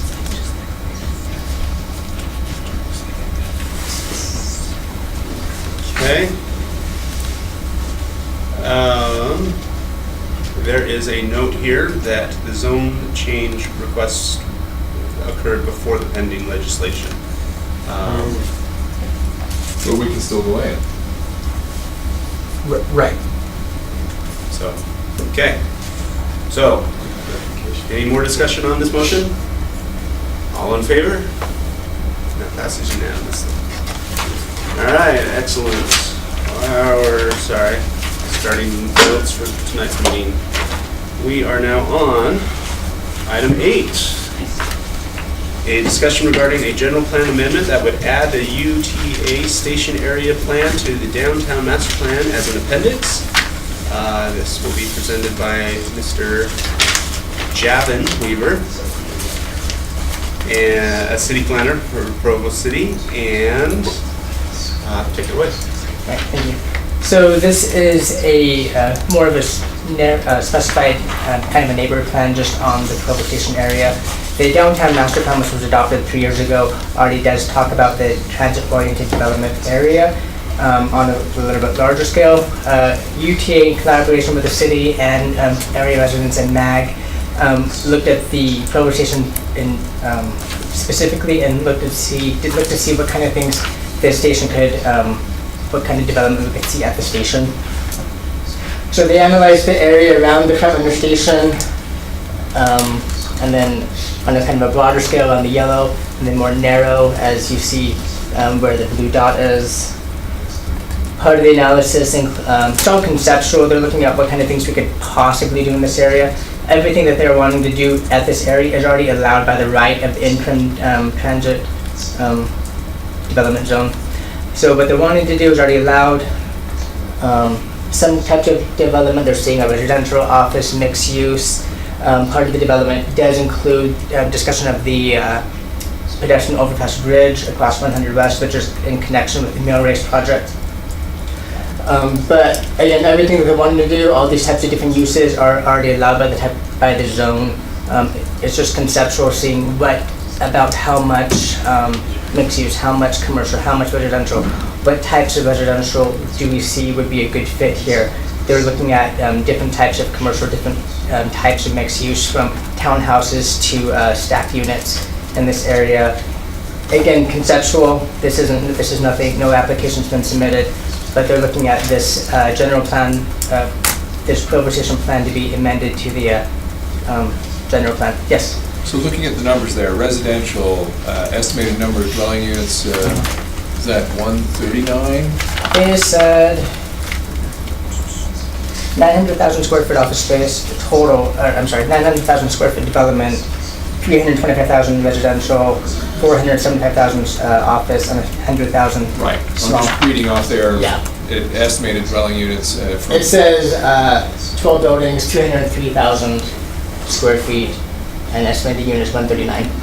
Right, and then way down at the bottom, live, work, estimated number of dwelling units, 6. So is that implying that we'll have 139 apartments and only 6 owner-occupied situations? As in they're living in the same space where they're working? Well, and then maybe the live, work is still a rental. Are any of these going to be for sale? As far as I know, possibly, I'm assuming they'll mostly be apartment type units, not condo. The applicant from UTA will be there tonight that you can further ask that question. This is all conceptual, it's just saying, in this concept, that's what. Right, but the idea of, is anything for sale, that should be pretty black and white.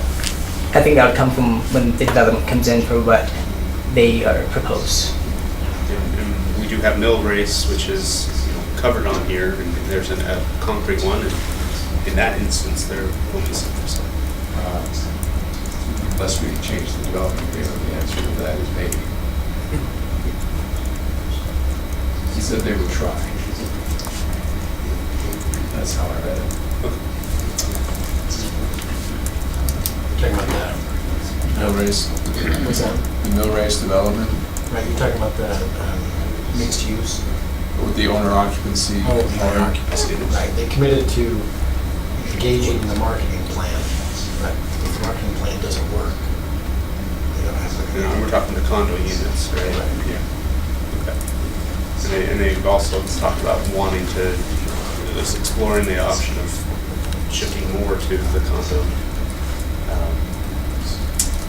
And we made a presentation to the school board that if there would be things for sale, but in the development agreement, there's no guarantee. Yeah. I already talked to David Walker about this, so that we may see something, he said he'd look into it. So just to clarify, then there's no requirement that it be owner occupied? Are we talking mill race or are we talking this plan? This plan. Both. Yeah, neither. Neither is required. It's requested but not required. Well, we haven't requested a VTA. We haven't had the discussion, and mill race has kind of promised us and the school board and everybody, hey, we'll do owner occupied, but you can promise whatever. If it says that you don't have to, then you'll just give it a try, then that's. But it's the same with this. Well, except they're not promising anything. Right, they're not, in addition to that, not only it's not required, they're not even promising it. There you go. So it doesn't solve the problem that has been brought up by ecclesiastical leaders and the neighbors. Right. So does that make a difference, or are they approving it at all? Of course, right now it's approved anyway, according to what I read here. So what is shown here is already allowed. It already allows. And this was a study that they did and presented to us. And I believe at our request, we said, please consider adding this. To me, this is a great tool to communicate to potential developers what we're thinking. But if they're looking at the nature of our community, what we need some long-term residents and something for sale. Because if everything downtown is just an apartment, you've got a problem. We would have to change the requirements of an IT or the ITOD zone in order to require some kind of permanent residency. Right. Yeah. Because that's the zone it is right now. So dinner's here already. Could I suggest that any more discussion on this, we'll pick up in the evening meeting. And if there's an idea that we may want to make changes to ITOD, that be brought up separately with community development. Okay. Thank you, Jared. We will now go to item 9, a discussion regarding a zone change from SC3 to HCF for 22.12 acres and to mixed campus use for 8.94 acres located at the old, or at the golf course. And Mr. Yost will present this from city planner. Very simply, this is the zone change request to facilitate the development of the medical school and associated housing. It follows up on a general plan amendment that has been previously approved by the council. And this comes to you from the planning commission, with one dissenting planning commissioner whose primary concern was the appropriateness of the housing as a land use in that area. He felt that the medical school was appropriate and beneficial, but had some concerns generally about the amount of rental housing being developed in the city and about the suitability of the site in general, or specifically for that. But aside from those concerns, this comes to you with the recommendation, positive recommendation from the Planning Commission, and it changes the parcel that was deeded to the medical school to our healthcare facility zone, and what's known as, we often refer to as the Nature Sunshine parcel, and a triangular shaped piece of city property to the west of that parcel to the campus mixed use zone. So this was the healthcare facility zone, and this is the campus mixed use zone, and this triangle about like that is a parcel of the development, or the developers are still engaged in acquiring from the city. But it's pretty simple. Drainage issues. Lots. Sewer issues, lots, water issues, those are lots. all on them to deal with. Then they have proper development agreement to memorialize their obligation to complete those infrastructure improvements, ranging from dealing with the surface drainage contained in those ponds to constructing the on-site and off-site improvements that are required to sewer this development, to bring water to it. It's in an area that we're all pretty aware we never really anticipated having this kind of utility demand, so there are some significant on-site and off-site improvements that they will be under the obligation to construct as part of their project plan approval. Go ahead, and I got another one. So the concerns that were raised at Planning Commission had to do with, I thought it was not so much that they were rentals, right? It was that